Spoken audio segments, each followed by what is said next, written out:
शैतानिर्रजीम बिस्मिल्लाहिर्रहमानिर्रहीम और बिशवाली सदरी वैसली अमरी वाहलुल उक़दतम मिन लिसानी यफ़क़हू क़ौली वबिज़्नी इल्मा वबिज़्नी इल्मा वबिज़्नी इल्मा। अच्छा जी, कंटिन्यू करते हैं। क्वेश्चन नंबर 11 हमारे पास है जी। पिछले क्लासों में हमने चीज़ें जो है स्टार्ट कर ली थी एंड कुछ हमने क्वालिटी क्वेश्चन जो है वो कैफ लेवल के स्टार्ट किए देखना, और इंशाल्लाह ये हैंड आउट जैसे ही कंप्लीट हो जाता है हम सीए फाइनल के सवालों पे भी आ जाएंगे। अच्छा जी, तो अभी तक हमने जो बात की, पहले हमने अकाउंटिंग रेट ऑफ रिटर्न समझा, फिर हम पे बैक पीरियड पे आए, उसके बाद हमने नेट प्रेजेंट वैल्यू पे काम किया एंड आईआरआर पे बात हुई, और अब हम जो है वो क्या कहते हैं कुछ इंपॉर्टेंट कॉन्सेप्ट्स के साथ बात को मजीद आगे बढ़ा रहे हैं। एक और बहुत अच्छा सवाल। अच्छा, इस सवाल को स्टार्ट करते हैं, मैं इसकी कुछ खास बात बता दूँ आपको, चाहे तो आप कहीं अपने पास आइडेंटिफाई भी कर लीजिएगा। इस सवाल की खास बात यह है कि इसमें एक ऐसा कॉन्सेप्ट है जो पूरे बीएफडी में इतना खास दफ़ा नहीं पूछा गया, इतनी ज़्यादा दफ़ा नहीं पूछा गया। हालांकि ये सवाल कैब का सवाल है, ठीक है, मगर इसमें एक ऐसा कॉन्सेप्ट है जो एक दफ़ा फॉरेन इन्वेस्टमेंट अवेल का सवाल है, वहाँ पे ये कॉन्सेप्ट पूछा गया है, और उसके अलावा इक्का दुक्का नजर आया। हालांकि इतने बड़े कोर्स में और जहाँ डेडिकेटेड नेट प्रेजेंट वैल्यू के हर दफ़ा एक सवाल बन रहा होता है, तो यहाँ जो नेट प्रेजेंट वैल्यू निकालनी है वैसा सवाल आई गेस 2 बार मुश्किल से बमुश्किल जो है पूछा गया। एक उनमें से फॉरेन इन्वेस्टमेंट अवेल है, ठीक है जी। तो ये क्या कहते हैं कुछ बात है, तो मैं चाहूँगा सवाल पढ़ लें। अच्छा, कुछ लोगों को पहले हमने कोशिश करनी है कि रिक्वायरमेंट पढ़ी जाए ताकि हमें आइडिया हो जाए। अभी तो खैर पता है हमें जाहिर सी सवाल किस चीज़ का है, मगर पेपर सिनेरियो में हमें हेल्प हो सकती है अगर हम रिक्वायरमेंट पहले पढ़ लें। रिक्वायर्ड है calculate the net present value NPV of the project assuming that unless otherwise specified all cash inflows / outflows would arise at the end of the year. Ignore taxation। अच्छी बात ये जब टैक्सेशन नहीं है, अगर टैक्सेशन नहीं है तो क्या होगा, फौरन हमारे जहन में एक बात आएगी, जब टैक्सेशन नहीं है तो बताएं क्या होगा, क्या फर्क पड़ेगा।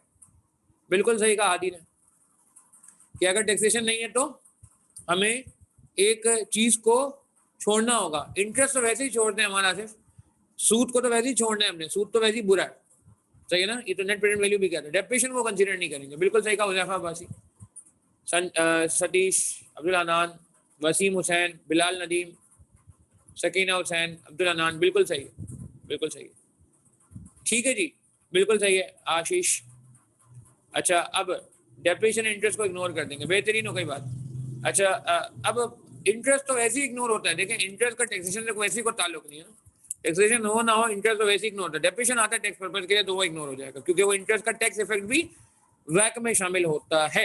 अच्छा जी, सवाल पढ़ते हैं, बड़ा इंपॉर्टेंट सवाल है। मैंने आपको कहा कि बीएफडी में इस तरह के कॉन्सेप्ट, बीएफडी के पूरे कोर्स में इस तरह के कॉन्सेप्ट थोड़े कम देखने को मिला है, मगर सवाल बड़ा इंटरेस्टिंग है। इसमें एक बड़ी अच्छी चीज़ है, इसकी वजह से सवाल थोड़ा सा इंटरेस्टिंग हो जाएगा। सवाल पढ़ेंगे, Omega Limited OL is the sole distributor of goods produce by ABC limited.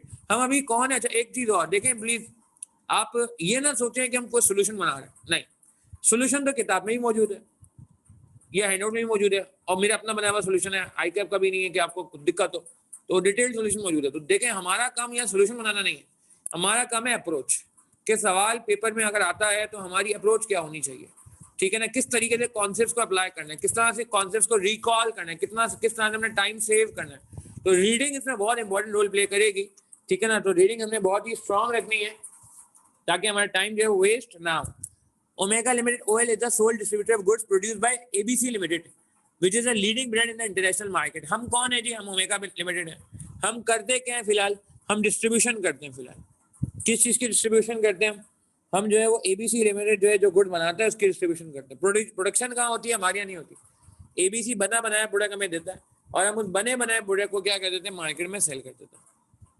आगे कह रहे हैं OL is now planning to establish a factory in collaboration with ABC Limited। अब गौर करें हो क्या रहा है। अब हम चाह रहे हैं कि हम अपनी फैक्ट्री बनाएं, मगर फैक्ट्री भी किसकी मदद से बन रही है? कौन कोलैबोरेट कर रहा है, कौन हेल्प कर रहा है इसमें? ABC limited. एबीसी लिमिटेड कह रहा है कोई बात नहीं, बना ले फैक्ट्री यार, कोई मसला नहीं, हम आपके साथ हैं, ठीक है, कस्टमर नहीं वेंडर। एबीसी लिमिटेड हमारा वेंडर नहीं हो गया, जिससे हम गुड लेते हैं, हम उसके कस्टमर हुए ना, कि हम उसकी गुड लेके मार्केट में बेचते हैं। प्रोड्यूस बाय एबीसी लिमिटेड, मतलब अभी कौन प्रोड्यूस करता है? एबीसी लिमिटेड प्रोड्यूस करके हमें देता है। No problem Satish, no problem. अच्छा, आगे बढ़ते हैं। The factory would be established on a land. The factory would be established on a land which was purchased at a cost of 20 million in 2005. The existing market value of the land is 40 million. अच्छा जी, हमने land खरीदी थी 2005 में 20 million की, अच्छा आज 2014 में सवाल आया हुआ है, तो मुझे बताएं 20 मिलियन रेलेवेंट होगा या इररेलेवेंट होगा? जो जिस कॉस्ट पे हमने लैंड किसी जमाने में खरीदी थी वो कॉस्ट तो हमारे लिए रेलेवेंट बिल्कुल भी नहीं होगी। बिल्कुल बिल्कुल सही कहा आपने अहमद हादी वसीम अब्दुल अनान, इररेलेवेंट है, sunk cost, very good, irrelevant है, ठीक कह रहे हैं सतीश। अच्छा आगे बढ़ते हैं, आगे कह रहे हैं existing market value of the land is 40 million. आज बेचना चाहें तो 40 मिलियन की बिक जाएगी। The cost of factory building and plant is estimated eight 30 million and 100 million respectively. तो लैंड की वैल्यू आज 40 मिलियन है, बिल्डिंग और प्लांट की वैल्यू 30 मिलियन और 100 मिलियन रिस्पेक्टिवली लगाई गई। अच्छा अब आगे बढ़ेंगे। The factory will produce goods which are presently supplied by ABC Limited. Factory करेगी क्या? फैक्ट्री वो गुड्स बनाएगी जो अभी करंटली कौन सप्लाई करता है? एबीसी लिमिटेड सप्लाई करता है। फिलहाल एबीसी लिमिटेड सप्लाई करता है। The sale for the first year of production is estimated at 300 million. पहले साल की सेल कितनी होगी? जब भी आप सेल करेंगे पहले साल की सेल आपकी 300 मिलियन होगी।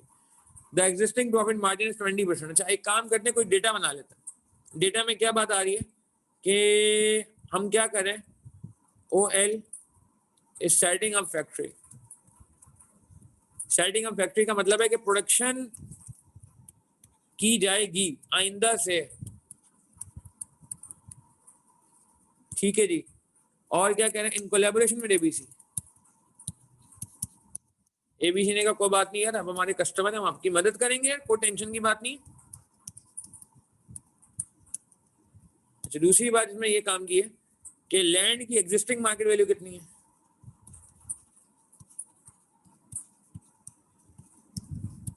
40 मिलियन। क्या करना है इसका थोड़ी देर में देखते हैं इसको, ठीक है जी। अच्छा और क्या कह रहे हैं आगे, और हमसे कह रहे हैं कि जी बिल्डिंग और प्लांट 30 और 100 मिलियन का।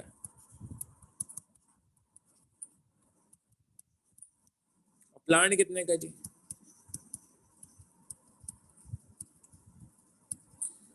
अच्छा उसके बाद कह रहे हैं कि सेल जो होगी फर्स्ट ईयर में कितनी होगी। तो हमने कुछ नहीं किया अभी, तो सवाल का डेटा पढ़ रहे हैं, समझने की कोशिश करें, सवाल में इन्वॉल्व हो रहे हैं, सवाल आइडेंटिफाई करें कि क्या क्या रहा है, मुखातिब क्या है हमसे। अच्छा आगे बढ़ेंगे। The existing profit margin is 20%। आज मार्जिन 20% है on sales. As a result of own production cost per unit would decrease by 10%। जाहिर सी बात है, जब आप खुद प्रोडक्शन कर लेंगे जो मैन्युफैक्चरिंग से रिलेटेड प्रॉफिट होता है वो भी किसका आ जाएगा, वो भी आपके पास आ जाएगा, यानी कि कॉस्ट और कम हो जाएगी, यानी कि कॉस्ट और कम हो जाएगी। अच्छा आगे चलते हैं। The sale price and the cost of production per unit excluding depreciation are expected to increase by 10% and 8% respectively. Inflation की बातें हो रही हैं, कह रहे हैं कि सेल प्राइस बढ़ेगी आपकी 10% से, ये आपसे कहा जा रहा है, और ये कह रहे हैं कि आपका जो कॉस्ट का इन्फ्लेशन है वो 8% है, यानी कि जो कॉस्ट बढ़ेगी वो 8% से बढ़ेगी। तो दोनों को अप्रोप्रिएट। अच्छा एक्सक्लूडिंग डेप्रिसिएशन, डेप्रिसिएशन में जाहिर सी बात है आपको पता है इन्फ्लेशन नहीं लगता, क्योंकि डेप्रिसिएशन जो है वो नॉन कैश है, और इन्फ्लेशन उन चीजों पे लगता है जिनकी वैल्यू होती है, मालियत होती है, सही है ना, जो कैश में पे होती है। तो डेप्रिसिएशन को इन्होंने सही किया, सही लिखा कि एक्सक्लूड कर दीजिएगा, रखिएगा नहीं, क्योंकि डेप्रिसिएशन जो है उस पर इन्फ्लेशन, उस पर इंक्रीमेंट नहीं लगना चाहिए, उल्टा डेप्रिसिएशन तो कम हो रही होती है, रिड्यूसिंग बैलेंस है तो कम हो रही होती है। एग्री करेंगे यहाँ तक? लैंड की कॉस्ट आपको पता है अब्दुल मोहम्मद अहमद, यार ये कब लैंड खरीदी थी, बात करते हैं हदीस पे, हाँ कब खरीदी थी ये बताएं।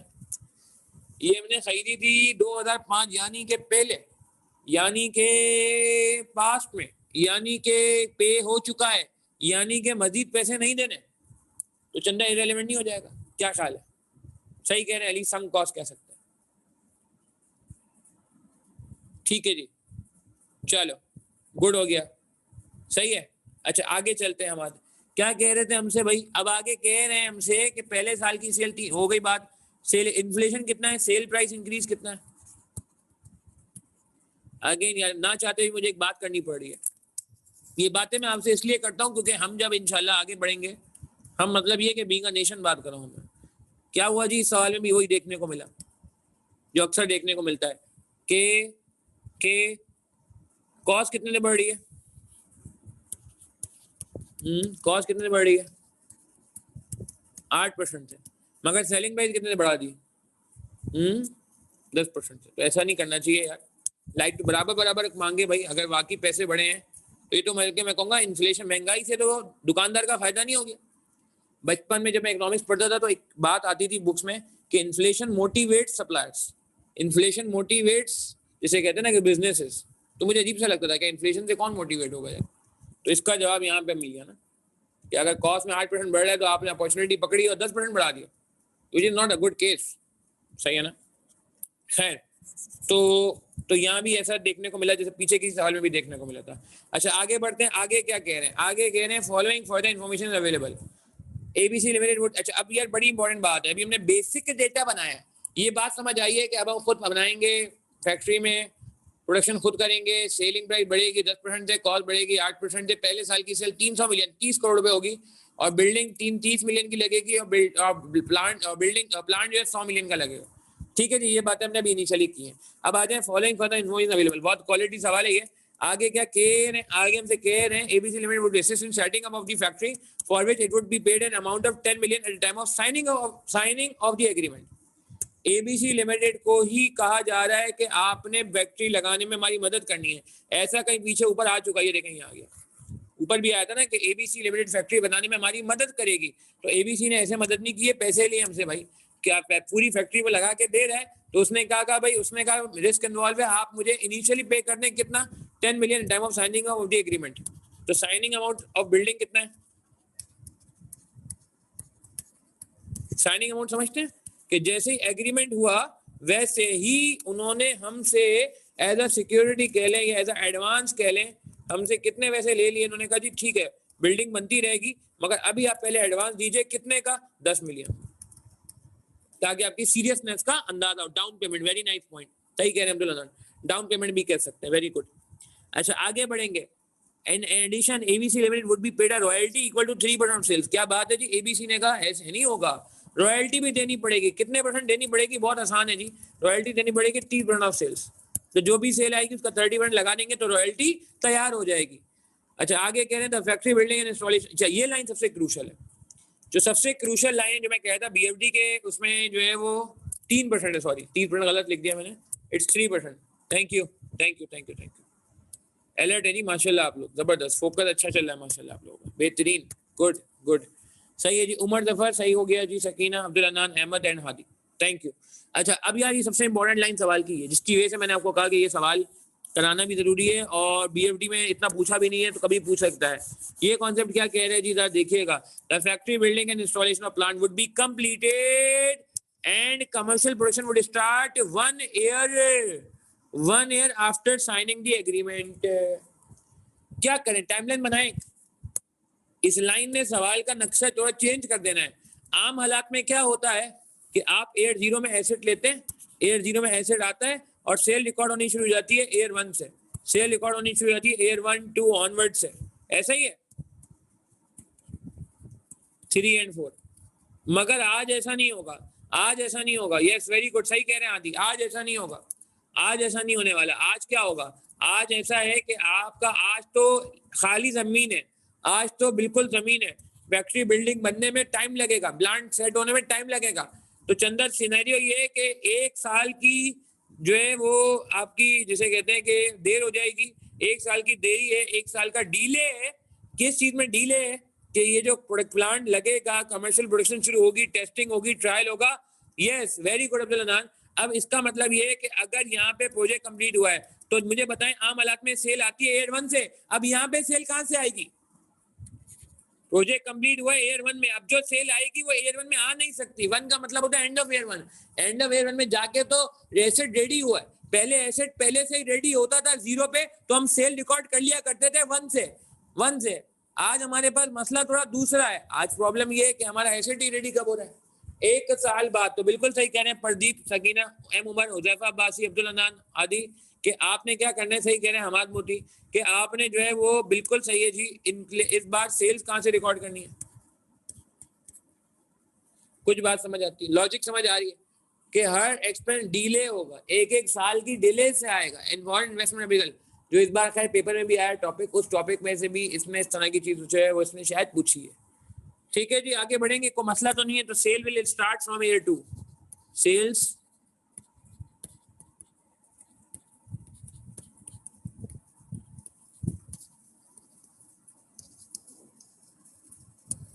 विल स्टार्ट फ्रॉम ईयर 2, ऐसा ही है भैया? ठीक है अच्छा जी, आगे क्या कह रहे हैं, आगे हमसे कह रहे हैं the cost of the plant would be financed by through a 5-year loan with interest payable annually at 10% per annum, principal would be paid at the end of 50 year. इसमें से रेलेवेंट फिगर बता दें कौन सी है, इसमें से जो मैंने ब्लू से हाईलाइट किया इसमें रेलेवेंट फिगर बता दें क्या होगी। अभी बात करते हैं इस पे आशीष, इन्फ्लेशन पे बात करेंगे, बिल्कुल बात करेंगे, क्योंकि ये सवाल मैं सॉल्व कराऊंगा, ओरली डिस्कस नहीं करूंगा, पूरा सॉल्व करेंगे इंशाल्लाह। हाँ क्या कहते हैं इसके बारे में, रेलेवेंट कौन सा है यार? अमाद आसिफ नहीं, चंदा गलत कह दिया आपने, एम हादी आपने सही कहा है, हुदैफा नहीं गलत कहा, अली ने सही कहा, अब्दुल अनान नहीं, चंदा नहीं, सतीश नहीं। देखें याद रखें, मैंने आपको फाइनेंसिंग कैश फ्लो के 4 लिखवाए थे, 4 फाइनेंसिंग कैश फ्लो लिखवाए थे, याद आ रहे हैं किसी को? लिखवाए थे ना, ये देखें क्या लिखा financing cash flow. Online class का थोड़ा फायदा हो गया कि हम चलो प्रीवियस वाली क्लास की भी नोटिंग देख सकते हैं। तो प्रीवियस क्लास की नोटिंग अगर हम देखें तो आप देखें फाइनेंसिंग कैश फ्लो में हमने कहा था कि, और इसके पीछे बैकग्राउंड भी था ना, ये रहा डेट इक्विटी पूरा बैकग्राउंड था। वैक का मतलब क्या है? Weighted average cost of capital, weighted average दोनों को मिला के, तो ना इंटरेस्ट रेलेवेंट होगा और ना लोन रेलेवेंट होगा यार। ये जो देखे ना, ये 150 मिलियन का लोन था ना जो कि वैक में इनकॉर्पोरेट हो रहा था, तो ना इंटरेस्ट ना उसका टैक्स ना उसका लोन, कोई भी चीज हमारे काम की नहीं है,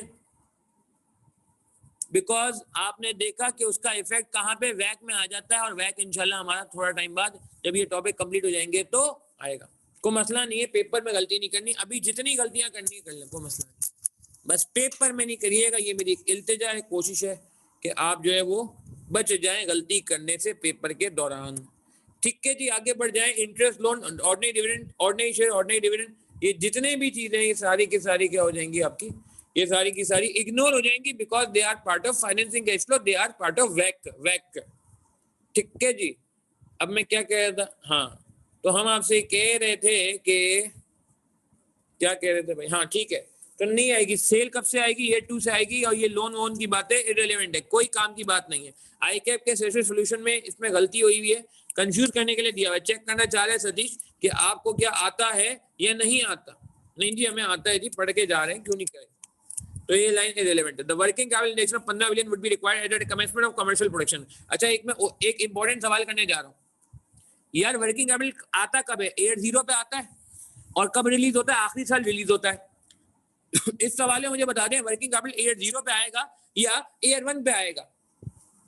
चंदा याद है ना, इस पे पूरी लॉजिक दी गई थी कि वर्किंग कैपिटल आउटफ्लो होता है सुपरमार्केट, बीएफडी सुपरमार्केट नाम से हमने एक डिपार्टमेंटल स्टोर लॉन्च किया था ख्याली प्लाव में। क्या कहते हैं इस बार ईयर 0 पे तो खाली जमीन है, खाली मैदान है, हाँ क्रिकेट खेल रहे हैं वहां पे लोग खाली जमीन पे, जी अभी फैक्ट्री थोड़ी बनी है, अभी तो जो दिल चाहे कर लो, तो वहां में इन्वेंट्री रख के क्या करूंगा यार? हाँ तो रटा वटा नहीं लगाना है कि बस चला कोई रटा लगा ले कि जी वर्किंग कैपिटल तो 0 से आता है, नहीं 0 से उस वक्त आता है जब 1 से सेल होती है, तो हमेशा वर्किंग कैपिटल उस वक्त आएगा जब प्रोडक्शन हो जाएगी, फैक्ट्री बन जाएगी, काम शुरू होने वाला होगा, काम शुरू होने वाला होगा, ठीक है ना। तो सकीना ईयर 1 से आएगा, नॉर्मली हालात में ईयर 0 पे सेल होती है तो वर्किंग कैपिटल 1 से आता है, इस बार वर्किंग कैपिटल जो आएगा ईयर 1 से आएगा, और कब रिलीज होगा वो अभी हम देख करते हैं, तो ईयर 1 में आएगा, हमें पता है कैसे काम करना है। अच्छा 1 के एंड में, वेरी गुड, कोई मसला नहीं है, कोई मसला नहीं, पेपर में गलती नहीं करनी, अभी हो जाए कोई टेंशन की बात नहीं है। आगे बढ़ेंगे तो वर्किंग कैपिटल कब आ जाएगा भैया, नोट कर लें, नोट कर लें, ये बातें ऐसी हैं जो पेपर में भी आप इतना नेचुरल रहिएगा, कोई आपने स्पेशल कोई जिसे कहते हैं ना काम नहीं करना है, बिल्कुल नेचुरल रहना एग्जामिनर के सामने। आगे कह रहे हैं ओएल charge depreciation on factory building plant and under straight line method, ठीक है। तो अच्छा वर्किंग कैपिटल पे इन्फ्लेशन नहीं लगाएं यार, ये एक अक्सर सवाल रहता है स्टूडेंट का, जब तक वर्किंग कैपिटल के बारे में खामोश है तो अभी आप वर्किंग कैपिटल में खामोशी इख्तियार करें, यानी कि इन्फ्लेशन ना लगाएं, मगर वर्किंग कैपिटल में इन्फ्लेशन कैसे कैटर होती है इंशाल्लाह आज ही की क्लास में अल्लाह ने चाहा तो बिल्कुल इस पे बात करेंगे। एक सवाल बहुत इंपॉर्टेंट वलीका लिमिटेड के नाम से हमारा वेट कर रहा है, ठीक है जी। अमाद वहां पे मैं और डिटेल बात कर लूंगा, अभी ऐसा है कि चूंकि वर्किंग कैपिटल के अभी इसमें सिर्फ कॉस्ट का बोला हुआ है, मैं आपको सबूत भी दे सकता हूं कि इसने कॉस्ट का इन्फ्लेशन दिया है, cell price and production cost, सही है ना। वर्किंग कैपिटल का इन्फ्लेशन रेट नहीं दिया ना, ये जो इन्फ्लेशन रेट है 8%, ये कॉस्ट का इन्फ्लेशन रेट है, कॉस्ट, और वर्किंग कैपिटल कॉस्ट नहीं है तो बैलेंस शीट आइटम है, वो तो एसेट है, नेट एसेट है, इसलिए भी आपने अभी फिलहाल वर्किंग कैपिटल को इन्फ्लेट नहीं करना। क्लियर है मत, सिनेरियो से लिंक हो रहा है, क्या आप assumption ले लो वर्किंग कैपिटल इन्फ्लेट होगा, ये assumption गलत हो जाएगी, तो वर्डिंग से क्लैश कर जाएगी, वर्डिंग ने प्रोडक्शन कॉस्ट लिखा हुआ। अच्छा जी, फाइनल करते हैं बात को। डेप्रिसिएशन किसी काम की नहीं है, आपको पता है, सेट है, ठीक है जी। OL use the 5 year project appraisal period, the residual value of the factory building and plant after 5 year estimated 50% and 10% respectively. क्या के रहे हमसे, कुछ के रहे हमसे कि स्क्रैप। अच्छा, लाइफ कितनी है एसिड की, प्रोजेक्ट की लाइफ कितनी है? अच्छा, प्रोजेक्ट की लाइफ 5 साल है, तो यार प्रोजेक्ट खत्म कब होगा? 5 पे खत्म होगा या 6 पे खत्म होगा? प्रोजेक्ट एंड कब होगा? ईयर 5 पे एंड होगा या ईयर 6 पे एंड होगा? बता दीजिए, थोड़ा सा सोचना पड़ेगा बेसिक लेवल पे। प्रोजेक्ट ड्यूरेशन 5 साल है, इसका मतलब प्रोजेक्ट को ईयर 5 में बंद कर दिया जाए या ईयर 6 पे एंड पे बंद किया जाए। ठीक है जी, मेजोरिटी ने पिक कर लिया। Hammad, Ahmed, Kamal, Waseem, Abdul Hanan, Huzaifa, Satish, M Hadi, Ahmed, Asif, perfect, very good very good. 6 साल लगेंगे क्योंकि अभी तो जिंदगी शुरू हुई है बेचारे की। प्रदीप 5 साल मजीद लगेंगे ना चंदा, 1 साल बाद तो अभी इसकी जिंदगी शुरू हुई है, इसकी बर्थ की पैदाइश ही इसकी कब हुई है? ईयर 1 में। तो इसकी लाइफ अगर 5 साल है तो इसको खत्म होते होते होते होते होते होते कितना हो जाएगा? 6 साल हो जाएंगे टोटलिटी में, सही है ना? 1 साल प्री कमेंसमेंट पीरियड, 1 साल प्री पीरियड और बाकी 5 साल ऑपरेशनल पीरियड। सेट है हुदैफा बाजी, सेट है। हाँ, from start of commencement, very good यार, नाइस पॉइंट। अच्छा जी, प्रोजेक्ट ड्यूरेशन 5 साल है, यानी कि 1 से 6। And last but not the least, आगे क्या केयर है? हाँ, बल्कि नहीं, रेसिडुअल वैल्यू बता दी, ठीक है। रेसिडुअल वैल्यू कितनी? 50%, 10%।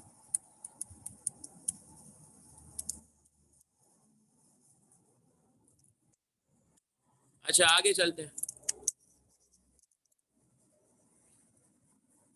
बात करते हैं लैंड में। आशीष, लैंड कहीं नहीं जा रही थी, लैंड में बात करेंगे, लैंड कहीं नहीं जा रही, लैंड में बात करेंगे, थोड़ा सा आगे चलते हैं। अच्छा, market value of the land after 5 years is 70 million. क्या करना है 70 मिलियन का? इस पे कहानी भी सुन लेंगे, छोटी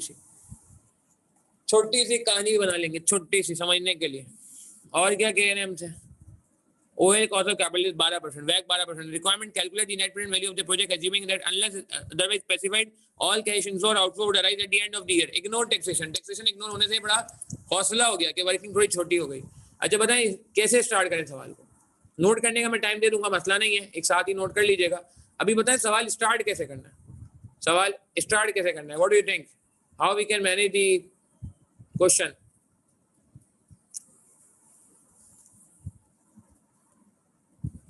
नहीं नहीं नहीं नहीं, हम उम्र सफर, टेंशन ना लें, एसिड बनने तो नहीं, एसिड बनेगा तो डेफिनेशन होगी ना। नहीं, सवाल ये कितने साल, 5 साल 6 साल, क्या बात हुई थी? आई गेस मुझे ऐसा लगता है कि हमें एयर 0 से स्टार्ट करना चाहिए, फिर एयर 1 आ जाएगा, 2 आ जाएगा, 3 आ जाएगा, 4 भी आएगा, हाँ 4 भी आएगा, फिर 5 आएगा और आखिर में 6 आ जाएगा। सही है ना? 6 आ जाएगा। डेटा बिल्कुल बनाई थी पेपर में, धड़ल्ले से बनाए। हमें ये कॉस्टिंग BFD जो मैं सब्जेक्ट पढ़ाता हूँ, इनमें बहुत बड़ा एडवांटेज ये कि चूंकि कोई फॉर्मेट नहीं है ना, तो आप अपना फॉर्मेट बनाएंगे, कोई टेंशन की बात नहीं। ये वर्किंग एग्जामिनर जुमाने की नहीं है, पेपर में बना सकते हैं। वो अलग बात है, जैसे जैसे आप आगे बढ़ेंगे ये वर्किंग थोड़ी ट्रिम होती जाएगी। ट्रिम का मतलब है कि आपको पता चल जाएगा कि कौन सा रखना है कौन सा नहीं रखना, मगर ये आप बिल्कुल नेचुरल एग्जाम में बना सकते हैं, बिल्कुल बना सकते हैं। हमारा सिर्फ लैंड में बात करेंगे, नहीं नहीं, ये हमारा सिर्फ थोड़ा टाइपो हो गया, हल्का फुल्का टाइपो है, इतना तो थोड़ा बहुत हो ही जाता है। तो सवाल में क्या टाइप है बाकी लोगों को भी डिस्क्लोज करेंगे, मगर अभी नहीं यार, अभी पहले जरा आसान बातें कर ले, पहले लैंड बिल्कुल डिस्कस करना है। जी जवाब दीजिए, सबसे पहले क्या करेंगे? अली ठीक है, कोई मसला नहीं, बना लेना है, कोई टेंशन की बात नहीं है। वो मैं भी बना के आया था और हमारे माशाल्लाह जितने स्टूडेंट थे जो इवन पास भी हुए हैं वो भी ये सब बना के आया था, तो कोई टेंशन की बात नहीं। खैर हाँ भाई, starting point I guess sales से स्टार्ट कर लेते हैं। कैश फ्लो तो कहें जाहिर सी बात है, कैश फ्लो पे करना है, सेल से कर लेते हैं। सेल से फिर क्या है? अच्छा, स्ट्रक्चर में क्या क्या है? सेल्स है और प्लस फाइनल फिगर तो सेल ही है ना, और क्या है? प्रोडक्शन कॉस्ट है, को छोड़ दें, अभी बात करते हैं। और क्या है? हाँ, और क्या है सेल्स के अलावा? एसेट है, एसेट लिख लेते हैं। डेप्रिसिएशन नहीं है, डेप्रिसिएशन नहीं है। Royalty, very good very good, royalty सही कह रहे हो आप।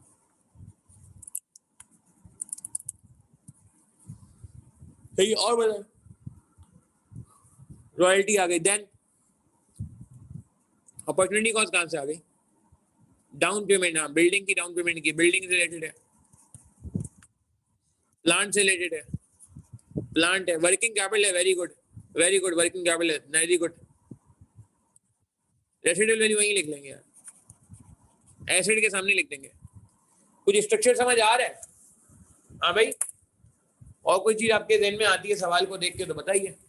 सेल ले ली, रॉयल्टी भी ले ली ना, तो सेल लिख ली, ये रही सेल। रॉयल्टी कहाँ का था? रॉयल्टी ये था, रॉयल्टी ले ली। कॉस्ट के बारे में बात कर रहे हैं कि इन्फ्लेट होगा, कॉस्ट की जगह छोड़ दी। फिर क्या कह रहे हैं आगे? कह रहे हैं कि बिल्डिंग का ये साइनिंग अमाउंट देना है, साइनिंग अमाउंट देने के बाद कह रहे हैं कि आपको बाकी 50% फाइनेंस करना है लोन से, और बाकी जो है वो क्या कहते हैं आपका, बाकी क्या कहते हैं, हाँ वो किसी काम का नहीं है ना, लोन काम का है, सूद किसी काम का नहीं है। लैंड में बात करेंगे, हाँ लैंड भी आएगा, बिल्कुल लैंड आखिरी पॉइंट होगा, बिल्कुल। और क्या वर्किंग कैपिटल बात होगी, डेप्रिसिएशन नहीं आने का है क्योंकि टैक्स नहीं है, और क्या रेसिडुअल वैल्यू हम यही रीड कर लेंगे। ठीक है, स्ट्रक्चर बन गया। अब आप कैलकुलेटर साथ रखें। इसकी जिंदगी की पहली सेल कब रिकॉर्ड होगी? क्या बात हुई थी?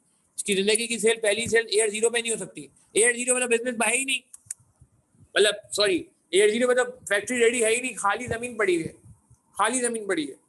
ठीक है, तो स्टार्ट करें सेल का फिगर। अच्छा एक बात मुझे बताएं, जल्दी से बताएंगे, सेल पे इन्फ्लेशन लग रहा है 10%। अब आप अंग्रेजी पढ़े गौर से, गौर से आप अंग्रेजी पढ़े गौर से, मुझे जवाब दीजिए, क्या सेल को हमने ईयर 2 पे 300 रिकॉर्ड करना है या इन्फ्लेट करके रिकॉर्ड करना है? 300 रिकॉर्ड करना है ईयर 2 में या इन्फ्लेट करके रिकॉर्ड करना है? ईयर 1 में सेल रिकॉर्ड नहीं होगी भाई, मजबूरी है आज। कभी कभार ऐसा हुआ है बीएफडी के सवालों में, एक आध दफा कैद के सवाल में होंगे, मगर ऑब्वियस है यार। हाँ अभी जवाब दीजिए, क्या कह रहे हैं? 300 रिकॉर्ड करें या इन्फ्लेट करके रिकॉर्ड करें? ठीक है अहमद कमाल, सही है, आपकी बात मान लेते हैं। हदीश और मोहम्मद अली आपकी बात भी मान लेते हैं। उमर जफर, मैं कहता हूँ सोच लीजिए। वसीम हुसैन ने क्या कहा जी? सही कहा वसीम हुसैन ने, वसीम हुसैन बिल्कुल सही कह रहे हैं। अमान आसिफ बिल्कुल सही कह रहे हैं। हुजैफा अब्बासी सही कह रहे हैं। अली बिल्कुल सही कह रहे हैं। हादी ने बिल्कुल सही बात की, वेरी गुड माशाल्लाह, मेजोरिटी सही बता रही है। आशीष सही कह रहे हैं, ठीक है। अली सही कह रहे हैं। अब्दुल हनान नहीं सही, चंदा नहीं, सोचें। प्रदीप भी सही कह रहे हैं। ताशफीन अली नहीं, हाँ ठीक है बात करते हैं। अच्छा देखें, हाँ क्या लिखा हुआ है अंग्रेजी में? लिखा हुआ है जी के the sale for the first year of production, जब भी प्रोडक्शन शुरू होगी उसके पहले साल में तो रेडीमेड सेल अवेलेबल है 3400। ऐसा ही है भाई? नहीं, देखें अहमद क्या लिखा है, गौर से देखें। वो कह रहा है हमसे कि द सेल, क्या कह रहे हैं? The sale for the first year, the sale for the first year of production is estimated at 300 million. जब भी पहला साल होगा सेल का तो आपको 300 मिलियन खर्च करने होंगे, सही है। अच्छा वो अब्दुल हनान आगे जाके बात करेंगे, ठीक है। तो ये हो गई 300, आगे तो आसान है ना, आगे तो आसान, जल्दी जल्दी बता दो यार। ये 300 हो जाएगा, 10% इन्फ्लेशन रेट लगा दीजिए।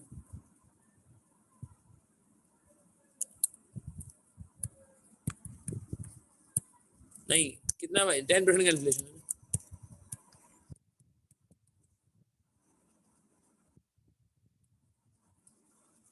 ठीक है। सॉरी 1.1330, और बताइए 363 आएगा, 363, और बताइए 399 आएगा, और देखें कैलकुलेटर मेरे पास भी है, वेरीफाई कर लेते हैं ना इसको। 439 कह रहे हैं हादी, ठीक है हादी 439 लिखते हैं। आगे नहीं आएगी सेल, आगे नहीं आएगी, 5 साल की आएगी, आ गई। थैंक यू सतीश अहमद अली, ठीक है जी। ए चलता आप, ठीक है, थैंक यू। अच्छा आगे बढ़ेंगे यार, प्रोडक्शन कॉस्ट को छोड़ दीजिए, प्रोडक्शन कॉस्ट पे बात करेंगे। रॉयल्टी बहुत सिंपल है यार, रॉयल्टी बहुत ही सिंपल है। अगर सेल 10% है, अगर सॉरी ए है, तो रॉयल्टी ए का कितना परसेंट हो जाएगा? ए का कितना परसेंट लिखा था? 10 20 कितना परसेंट था? रॉयल्टी कितनी देनी है भैया? 3% खाली, ठीक है जी। कितनी रॉयल्टी है? 3%। तो जरा लगा दें यार, जरा लगाएं रॉयल्टी, इसका ही तो स्ट्रेट हो जाएगा 3%। A का 3%,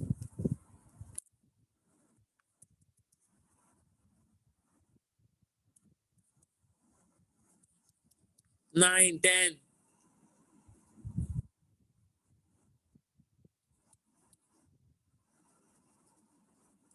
ट्वेल्व, फिर सॉरी 9, 10, 11, 11 है ना, हाँ, 12, 13, 9, 10, 11, 12, 13, क्या बात है जी, लाइन से आ गई रॉयल्टी, 3% लगाइए। अच्छा, बिल्डिंग के बारे में क्या ख्याल है? अब सुने, अब इंपॉर्टेंट बात शुरू हो रही है सवाल। बिल्डिंग के बारे में दो राय आती है, सुनिएगा प्लीज। बिल्डिंग के बारे में दो राय आती है, सही है। बिल्डिंग के बारे में, वर्किंग कैपिटल के बारे में तो क्लियर है ना यार, वर्किंग कैपिटल तो क्लियर है। चलो मैं बात लाइन से आइज चलते हैं, ये इसको छोड़ दें, ये इंपॉर्टेंट है, इस पे बात होगी W1, इसको वर्किंग से करेंगे, अभी नहीं करते। बिल्डिंग के बारे में एक बात सुन ले प्लीज यार। एक तो आपने साइनिंग अमाउंट दे दिया ना 10 मिलियन का, ये कब दिया 10 मिलियन का, ये बताइए। ये 10 मिलियन के पैसे आपने कब दिए हैं? ये 10 मिलियन के पैसे हमने दिए हैं at the time of signing off the agreement, यानी कि जो एग्रीमेंट साइन होगा, जाहिर सी बात है सबसे पहले होगा, सबसे पहले होगा। तो आपने 10 मिलियन दे दिया, ईयर 0 दे दिए 10 मिलियन। अब सुने, वेरी गुड, सही कह रहे हैं बाकी लोग, बेहतरीन कमेंट्स में सही पार्टिसिपेशन आ रहा है, माशाल्लाह। अब अगली बात बड़ी इंटरेस्टिंग है यार, वो बात ये कि अब बिल्डिंग के पैसे कितने थे? 30। अब कुछ स्टूडेंट्स के ज़हन में कंफ्यूजन आता है, जो कि मैं कहूंगा कुछ हद तक बजा भी है, कि भाई बिल्डिंग के पैसे थे 30, तो ये बिल्डिंग बनते बनते 1 साल गुजर गया, बिल्डिंग बनते बनते, प्लांट लगते लगते 1 साल गुजर गया, 1 साल का डिले आ गया, 1 साल की देरी हो गई, ऐसा ही है ना। तो कितना अमाउंट है भाई, जरा देखें। बिल्डिंग के कितने पैसे हैं? 30 मिलियन। प्लांट के कितने पैसे हैं? 100 मिलियन। पहले आसान बात कर लेते हैं, ये प्लांट के पैसे कौन से ईयर में आएंगे? ईयर 0 में आएंगे या 1 पे आएंगे? ये प्लांट को जो आपने पैसे दिए 100 मिलियन प्लांट लगाने के, 10 करोड़ रुपए बनते पाकिस्तान के उस वक्त के, ये ईयर 1 में आएंगे या ईयर 0 पे आएंगे? ईयर 0 पे तो बिल्डिंग तैयार ही नहीं है, हम जमीन पे थोड़ी प्लांट लगा देंगे, डिस्टिलेशन प्लांट थोड़ी है, पहले बिल्डिंग लगानी बनानी पड़ेगी, पहले बिल्डिंग सेटअप करनी पड़ेगी। यानी कि एक बात तो तय है कि जो प्लांट होगा वो तो पक्का पक्का कब रिकॉर्ड होगा? प्लांट रिकॉर्ड होगा ईयर 1 में, जो कि 100 मिलियन है। अब रही बात बिल्डिंग के रिमेनिंग अमाउंट की, जो बिल्डिंग का एक है साइनिंग अमाउंट, एक है बिल्डिंग का रिमेनिंग अमाउंट। अब बिल्डिंग का रिमेनिंग अमाउंट जो है वो आप कब पे करेंगे? 1 में पे करेंगे या 0 पे पे करेंगे? 0 पे करेंगे या 1 पे पे करेंगे? क्या लगता है आपको?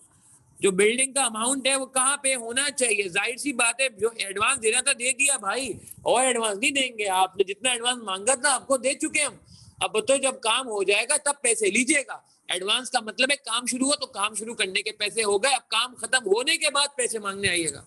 ये बात हो रही है हमारी सामने वाले बंदे से। तो बिल्डिंग के, वेरी गुड, सही कह रहे हैं मोहम्मद आसिफ, एमानी अली, अमाद आसिफ, सतीश, मोहम्मद अली, आशीष, ठीक है जी, बिल्कुल सही है।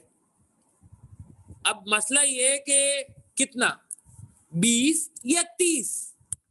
ये तो चलो हमारा इत्तेफाक हो गया कि ईयर 1 में पैसे देने हैं।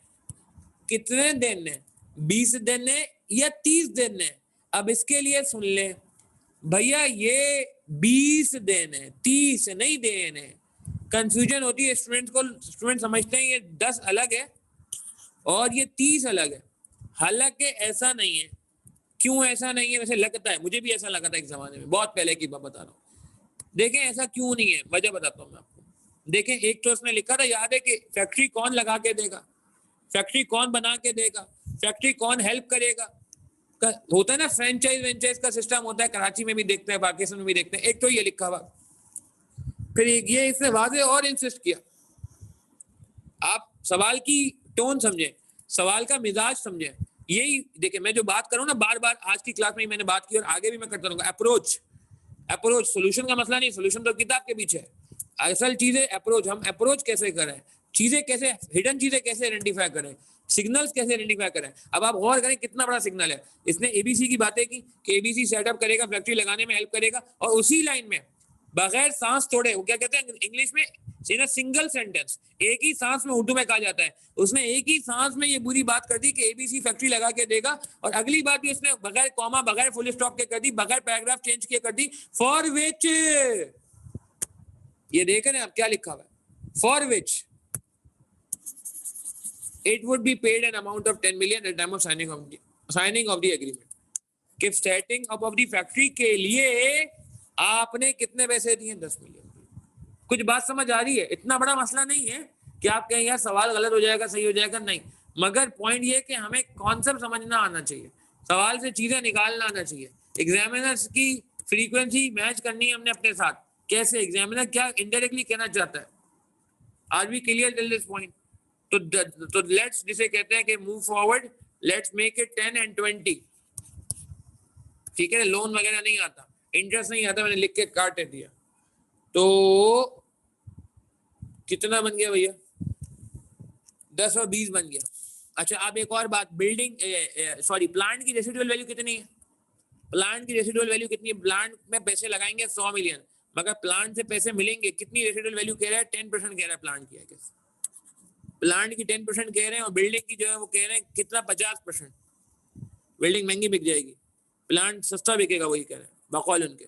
तो प्लांट का 10 है और बिल्डिंग का जो है 50 है, तो बिल्डिंग में 100 रुपए लगे, तो बिल्डिंग में आखिरी साल अच्छा ईयर 5 या ईयर 6, रेसिडुअल वैल्यू कब लिखूंगा मैं? ईयर 5 में लिखूंगा, 6 में लिखूंगा, जाहिर सी बात, ऑब्वियसली ईयर 5 में लिख दिया तो छठे साल सेल कहां से होगी?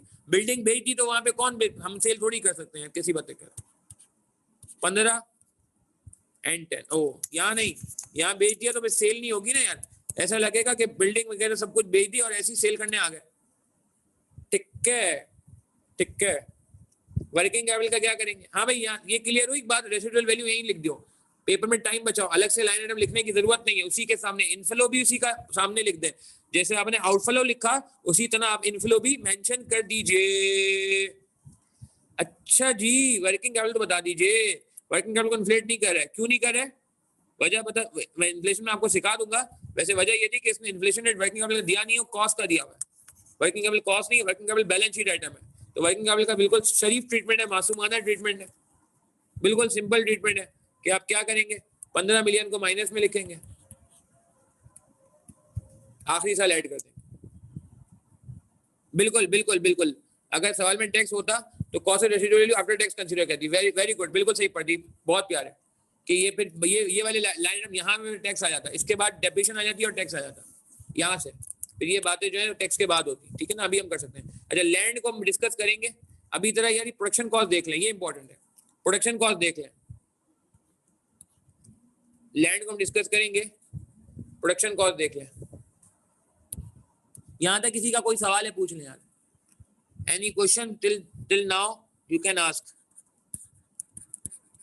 डिस्काउंट रेट पे 12% है, मसला नहीं है, प्रेजेंट वैल्यू आ जाएगी, ठीक है।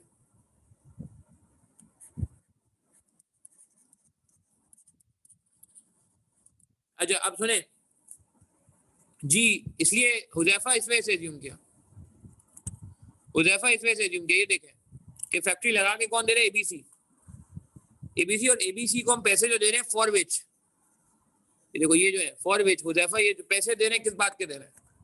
कि हम जो पैसे setting up of the factory for which, कि फैक्ट्री लगाने वाला बंदा कौन है, वेंडर कौन है इस केस में? इस केस में फैक्ट्री वाला वेंडर भी कौन? एबीसी है, और उसी के लिए हम उसको 10 मिलियन एडवांस दे रहे। प्रैक्टिकली भी आप कोई बड़ा काम करने जाते हैं ना, कॉन्ट्रैक्टर एडवांस मांगता है, घर बनाने जाएंगे बोलेगा पहले एडवांस दो, सही है ना। उधर फॉर विच लिखा हुआ है ना, इस वजह से यार। और पार्टी भी एक है, अगर पार्टी अलग होती है, एबीसी होता और वो लेट से XYZ होता तो बात समझ आती। तो एबीसी हर जगह इन्वॉल्व है, यहाँ भी इन्वॉल्व है, फैक्ट्री ऑफ द बिल्डिंग में भी इन्वॉल्व है, इस वजह से, ठीक है, क्लियर है। नहीं कॉस्ट नहीं होता हमारा से, फिर उसको आइटम लिखना चाहिए। ये बात बहुत बारीक सी बातें, मगर मैं पर्सनली समझता हूँ कि थोड़ा क्लियर कर देता आईकैप तो अच्छी बात थी, मगर आईकैप है भाई, आईकैप बॉस है, तो आईकैप को हम डिक्टेट नहीं करते, मगर ये बहुत हिडन पॉइंट, बारीक सी बात थी। बेहतर है कि हम इस तरह की बातों को आइडेंटिफाई कर लें, आदत बना लें आइडेंटिफाई करना। अच्छा भाई ये नहीं हमारा से वर्किंग कैपिटल का अलग इन्फ्लेशन देगा, ठीक है। अच्छा अब ब्रेक का टाइम भी होने वाला है यार, मगर बेहतर है कि हम ये, अच्छा ये कॉस्ट कितनी आएगी, आपको मैं मौका देता हूँ यार, मैं आप लोगों को मौका देता हूँ, मुझे फिगर बताने कितनी आएगी कॉस्ट की।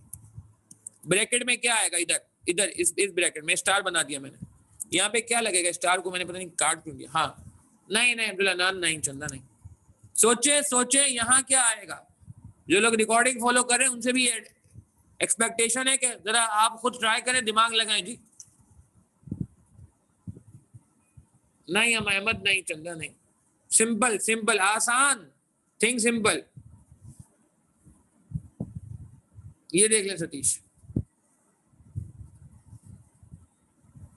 ये कहानी लिखी है, कहानी यहाँ लिखी है, मार्जिन अभी 20 है, मार्जिन अभी 20 है और बाद में कह रहे 10% कम हो जाएगा। अच्छा एक बड़ी हिडन पॉइंट है, बड़ी हिडन पॉइंट है, हिडन पॉइंट है, मार्जिन अभी 20 है, बाद में वो कह रहे पॉज और कम हो जाएगी। सही है वसीम, करीब आ गए हो, हादी करीब आ गए हो, हादी करीब आ गए हो, हुदैफा नहीं चंदा थोड़ी सी दूर हो, थोड़ा दूर हो हुदैफा, चंदा इन्फ्लेशन में बाद में बात करेंगे। अच्छा चलो देख लो देख लो, कोई टेंशन की बात नहीं।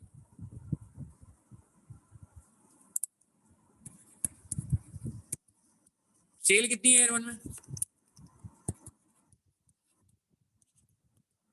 सेल कितनी है एयर वन में 300, मार्जिन कितना है 20%, तो कॉस्ट आ जाएगी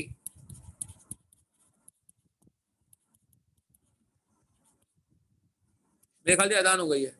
आई थिंक यार यहाँ पे ब्रेक कर लेते हैं, नहीं ना हम लेट हो जाए, नमाज पढ़ लेते हैं टाइम से और फिर यहीं से कंटिन्यू करेंगे। आप लोग नोट करना चाहते हो तो मैं एक काम करता हूँ, इसको ऐसे रख देता हूँ, नजर आ रहा है, एक मिनट नहीं ब्रेक कर लेते हैं क्योंकि अजान की आवाज़ आ रही है मुझे दूर से।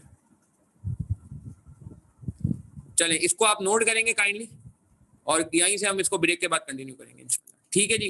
वापस कब आ रहे हैं, ब्रेक है टिल 7:55, 8 कर लें, चलें 8 कर लेते हैं, बस 8 ओ क्लॉक पे हम डायरेक्ट शुरू कर देंगे इंशाल्लाह, ठीक है, 8 से देर नहीं करेंगे, आधे घंटे का ब्रेक है। अच्छा जी कंटिन्यू करते बाद बिस्मिल्लाहिर्रहमानिर्रहीम वबिश वाली सदरी वयसली अमरी वाले लोग तो मिले सानी यफ़क़हू क़ौली वबिज़निनमा। अच्छा जी अब ज़रा मुझे बताइए काइंडली के क्या कहते हैं आपके, आपका आंसर क्या आ रहा है जी, 216 नहीं है जी, 240 नहीं है जी, कुछ और है। वाह आशीष वाह, नहीं आशीष ऐसा कुछ नहीं हो रहा जी, ठीक है अब्दुल्ला नान बात करते हैं। अच्छा आसान करें बात को, ये बचपन से आप सुनते आ रहे हैं कि सेल में से कॉस्ट ऑफ सेल माइनस होती है तो क्या आता है, जीपी आता है, ऐसा ही है। एक मिनट थोड़ा मैथमेटिक्स का सहारा लेते हैं ना यार, थोड़ा सा मैथमेटिक्स का सहारा लेते हैं कि हम करते क्या है, हम ये करते हैं सेल में से कॉस्ट ऑफ सेल माइनस करते हैं तो ग्रॉस प्रॉफिट आ जाता है। और अगर हमें कॉस्ट ऑफ सेल को सब्जेक्ट बनाना है, अगर हमें कॉस्ट ऑफ सेल चाहिए तो क्या करें, अगर कॉस्ट ऑफ सेल चाहिए तो हम ये भी तो कर सकते हैं कि सेल में से जीपी माइनस कर दें, ग्रॉस प्रॉफिट माइनस कर दें तो कॉस्ट ऑफ गुड्स सोल्ड आ जाएगी, ऐसा ही है, ठीक है ना। तो ये लॉजिक समझ आ रही है कि मैंने सेल में से एक मार्जिन माइनस किया, ग्रॉस प्रॉफिट मार्जिन माइनस किया तो कॉस्ट ऑफ सेल आ गई एग्जिस्टिंग, फिलहाल एग्जिस्टिंग, मगर वो कह रहे हैं कि ये डिक्रीज हो जाएगी, रिवाइज कॉस्ट कितनी हो जाएगी, अपडेटेड कॉस्ट ऑफ सेल कितनी हो जाएगी, 0.9 से मल्टीप्लाई कर लें 216, एग्री करते हैं यहाँ तक 216, ये ईयर वन की बात हो रही है, ईयर वन मतलब first year, sorry sales in the first year, sorry first year मतलब वैसे ईयर टू है, ये बात हो चुकी है, डिटेल में बात हो चुकी है कि ईयर टू क्यों है ये हमारा, ठीक है। अच्छा अब गौर करिएगा, अच्छा नहीं बिलाल नहीं नदी में से मसला यार, अब यार एक बात मुझे बताइए कि बचपन से सुनते आ रहे हैं आप, ये सारी बातें हमने कर ली, साफ सुथरा कर लेते हैं, ये डेप्रिसिएशन कॉस्ट ऑफ सेल में आता ही नहीं आता, सवाल है मेरा आपसे, फाइनेंशियल अकाउंटिंग का सवाल है, मगर बीओडी से लिंक है इसलिए आपसे पूछ रहा हूँ, क्या depreciation cost of goods sold का पार्ट बनता है या नहीं बनता? अकाउंटेंट बैठे हैं जी बहुत सारे हमारे साथ, हम मैं भी अकाउंटेंट हूँ, जाहिर सी बात है। आईएएस क्या कहता है, रूल्स क्या कहते हैं, लॉजिक क्या कहती है, अक्ल क्या कहती है? अहमद आता है यार, आदि सही कह रहे हैं, अब्दुल नान सही कह रहे हैं, उमर जफर सही कह रहे हैं, अमाद आसिफ को भी यही लगता है। प्रोडक्शन से रिलेटेड आता है, परफेक्ट जवाब, ये मैं सुनना चाह रहा था। ताशफीन अली का बिल्कुल सही जवाब है कि प्रोडक्शन से रिलेटेड आता है, और जो नॉन प्रोडक्शन होता है, नॉन मैन्युफैक्चरिंग होता है, यानी कि selling and distribution admin related, वो कॉस्ट ऑफ सेल में नहीं आता, वो एक्सपेंसेस में आता है। प्लांट का आएगा, यस प्लांट का आएगा, बिल्डिंग का आएगा, फैक्ट्री की बिल्डिंग है तो आएगा, ऑफिस की बिल्डिंग है तो नहीं आएगा। Yes very good. Amad Asif का कमेंट सबसे शेयर कर लेते हैं। अमाद का कमेंट देखें, सबसे शेयर हो रहा है, मैं रीड भी कर लेता हूँ। अमाद क्या कह रहे हैं? अमाद कह रहे हैं कि any asset which is being used in the production, उसका डेबिशन कॉस्ट ऑफ सेल में आता है। कोई अनोखी बात नहीं की अमाद ने। तो इसका मतलब ये हुआ कि जब हम प्रोडक्शन कर रहे हैं, ये कॉस्ट ऑफ सेल है, तो इसमें डेप्रिसिएशन शामिल है, तो हमें डेप्रिसिएशन को एक्सक्लूड करना चाहिए, क्योंकि डेप्रिसिएशन तो नॉन कैश होता है और इस सवाल में टैक्स भी नहीं है। तो डेप्रिसिएशन कितने हैं सवाल में? मतलब दो हैं, एक प्लांट का डेप्रिसिएशन है और एक बिल्डिंग का डेप्रिसिएशन है। एक प्लांट का डेप्रिसिएशन है, एक बिल्डिंग का डेप्रिसिएशन है। प्लांट का डेप्रिसिएशन कितना है? 100 minus 10 divide by 5। Straight line कहा था उसने, स्ट्रेट लाइन कहा था सवाल ने। ये देखिए दिखाते हैं आपको, टेंशन की बात नहीं है। 100 का प्लांट था, 100 का प्लांट था। प्लांट आसान होता है तो प्लांट पे पहले बात कर लेते हैं। 100 का प्लांट था, तो इस प्लांट पे उसने कहा कि आपका रिड्यूसिंग जो स्क्रैप वैल्यू बनेगी, रेसिडुअल वैल्यू बनेगी, वो 10% बनेगी, यानी कि 100 का 10% होता है 10। तो 90 डेप्रिशिएबल अमाउंट है। स्ट्रेट लाइन लिखा हुआ था सवाल में, कहीं कहाँ लिखा था? ये लिखा स्ट्रेट लाइन मेथड। तो डिवाइड बाय 5 कर दीजिए, नंबर ऑफ ईयर्स कर दीजिए, तो 18 रुपए का हर साल का डेप्रिसिएशन आपका बनता है विद रिस्पेक्ट टू प्लांट। तो जरा मशीनरी का भी बता, बिल्डिंग का भी बता दीजिए, बिल्डिंग का क्या होगा? बिल्डिंग 30 मिलियन की थी, 30 मिलियन की बिल्डिंग है, यूजफुल लाइफ 5 इयर्स है, स्क्रैप वैल्यू 50% है, 50% है, तो this will be very simple, that's it becomes what? 30 minus 15 divided by 5, it becomes 3. So this is the figure, 195, which we can say that this is the cash cost of goods sold. This is the cash cost of goods sold. सवाल, inflate करें या ना करें? क्योंकि कुछ लोग मैं देख रहा हूँ इन्फ्लेट कर रहे हैं, तो पूछ लेते सबसे, इन्फ्लेट कर लें या इन्फ्लेट ना करें? आखिरी फिगर, चाहे वैसे भी इन्फ्लेट ये तो नहीं हो सकता था, आपको ये बात तो माननी पड़ेगी, इस फिगर में डेप्रिसिएशन शामिल था। उसने कहा इन्फ्लेट करो, मगर डेप्रिसिएशन हटा के। इस साल आप इन्फ्लेट करेंगे या नहीं करेंगे? सवाल है मेरा आपसे, सवाल है मेरा आपसे। अमाद को कह रहे हैं, अमाद कुछ कह रहे हैं, हादी कह रहे हैं नहीं करेंगे, अमाद कह रहे हैं नहीं करेंगे, ताशफीन अली कह रहे हैं कर देंगे, वसीम हुसैन कह रहे हैं नहीं करेंगे। दो में से आंसर एक है। नेक्स्ट स्टेट से करेंगे, मोहम्मद अली कह रहे हैं। ठीक है जी, मेजोरिटी का अभी तक जो आंसर आया मैं उस पर जाता हूँ। बिल्कुल जी, चूंकि ये पहले साल का फिगर है, चूंकि ये रेडीमेड फिगर है, चूंकि बेस फिगर जिससे हमने सवाल को आगे बढ़ाया, जिससे हमने फिगर्स को आगे बढ़ाया, ये ऑटोमेटिकली हमें कब की दी हुई थी फिगर? ऑटोमेटिकली हमें दी हुई थी ईयर 2 की रेलेवेंट फिगर दी हुई थी, नॉन इन्फ्लेटेड एडजस्टेड फिगर दी हुई थी। तो इसीलिए इस फिगर में भी हम एज्यूम करेंगे ऑटोमेटिकली इसका इफेक्ट शामिल है, ऑटोमेटिकली इसका इफेक्ट बिल्ट इन है। तो we don't need to built in, otherwise double हो जाएगा। ठीक है सर, पेपर में कैसे पकड़ेंगे इसको? कैफ लेवल का सवाल है, इज्जत पे बात आ रही है हमारे। नहीं, मैंने क्या कहा ना, कैफ लेवल के कुछ मैंने छांटे हैं सवाल, ऐसे नहीं है जो रेलिवेंट है। और ये कॉन्सेप्ट तो वैसे ही इंपॉर्टेंट है जो मैं आपको बता रहा हूँ कि 1 साल डीले से काम शुरू हो रहा है, 1 साल डीले से काम शुरू हो रहा है, ये वैसे ही बहुत इंपॉर्टेंट है। अच्छा, सवाल में कहाँ हिंट है ये देख लें। 2 हिंट हैं सवाल में। एक तो हिंट ये है कि यार जाहिर सी कॉस्ट ऑफ सेल, ये मार्जिन से मुझे पकड़ में आई बात कि मार्जिन से तो कॉस्ट ऑफ सेल आती है, मार्जिन से। फिर दूसरी हिंट ये है कि देखें यहाँ इससे इन्फ्लेशन पे एक बात की है, आप इस लाइन को गौर से देखें, इनडायरेक्टली इशारा दिया था इसमें कि जो कॉस्ट है पर यूनिट एक्सक्लूडिंग डेप्रिसिएशन, तो इसमें ये जो ये वाला वर्ड है, ये इनडायरेक्टली एक हिंट दे रहा है कि डेप्रिसिएशन का एक्सक्लूजन कहीं ना कहीं होना है, कहीं ना कहीं होना है। अगेन छोटी छोटी बारीक बातें हैं जिनका हम ख्याल रखेंगे ताकि पेपर में मार्क्स लीक ना हो, मार्क्स मिस ना हो, ठीक है ना, मार्क्स लॉस ना हो। क्लियर है बात हमें भैया? Is this fine? 195 के पीछे थोड़ी मेहनत हो गई, ये मेहनत ब्रेक से पहले हो नहीं सकती थी, टाइम कम था, नमाज का ब्रेक लेना जरूरी था, तो हमने ये ब्रेक एफर्ट बाद में कर लिया। फर्स्ट प्रोडक्शन में इन्फ्लेट नहीं करेंगे, हाँ अगले साल इन्फ्लेट करेंगे। अच्छा अगले साल किसको इन्फ्लेट करेंगे? अगले साल किसको इन्फ्लेट करेंगे? 300 को तो इन्फ्लेट कर दिया ना, वो कॉस्ट का इन्फ्लेशन रेट कितना है? ये बेस फिगर आ गई, बेस फिगर आ गई। बेस का मतलब है कि एक फिगर आ गई, अब आप इन्फ्लेट करेंगे इसको किस रेट से? इसका अपना रेट है, इसका पराया रेट नहीं है, सेल वाला रेट नहीं यूज करेंगे, इसका पराया रेट यूज नहीं करेंगे। इसका अपना रेट कितना है दिखाया था पाकिस्तान वाली एग्जांपल, 8% आएगा, ये रहा 8%, 8%।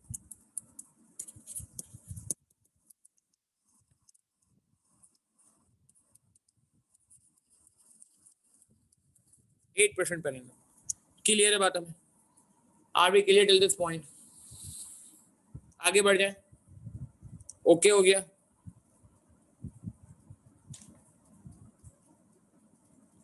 तो बढ़ाते जाए यार, 195 पे लगाए इन्फ्लेशन जी। बेनिफिट तो नहीं है ना उजैफा बासी, कॉस्ट ही है चंदा, बेनिफिट कहां से आ गया? इंटू 1.08, 210.6, 211 कर लें इसको, राउंड करें ना हम तो यार, 1000 कॉमन लेके, मिलियंस कॉमन लेके बातें कर रहे हैं।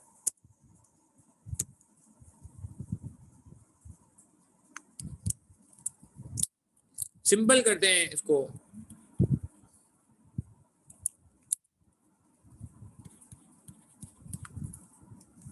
टू 250.65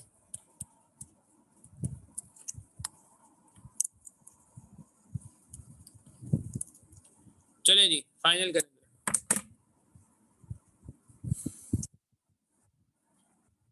चले जी फाइन, आज अभी नहीं कर सकते, लैंड पे बात करनी है, लैंड पे बात करनी है।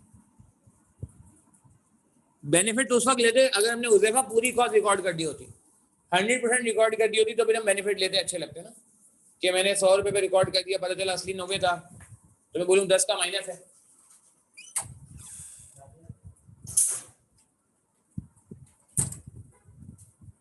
ठीक है ना? तो हमने रिकॉर्ड ही 90 पे कर लिया, तो अब बेनिफिट लेने का सवाल पैदा नहीं होता।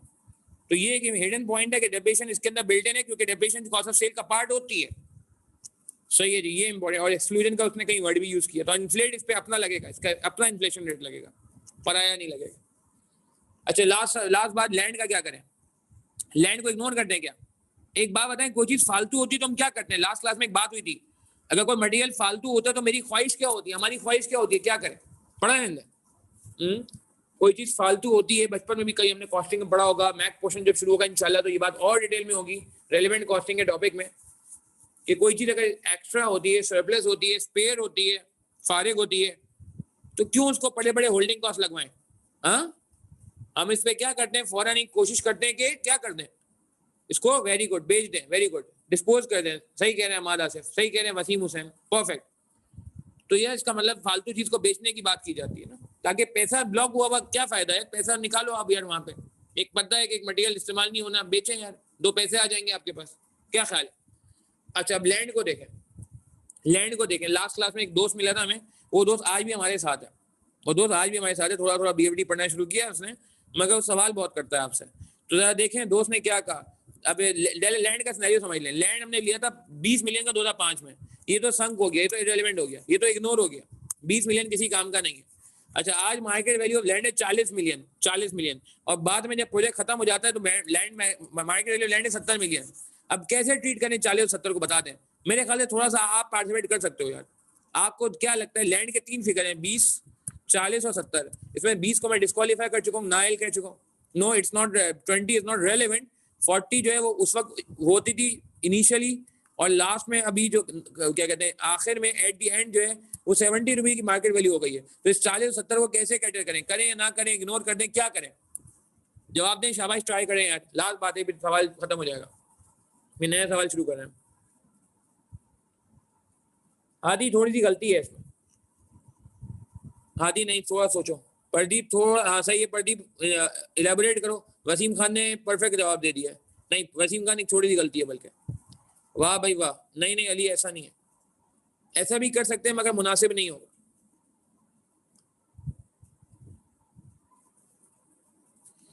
ठीक है अली खान, वेरी गुड, अली खान का आंसर बिल्कुल सही है अभी तक।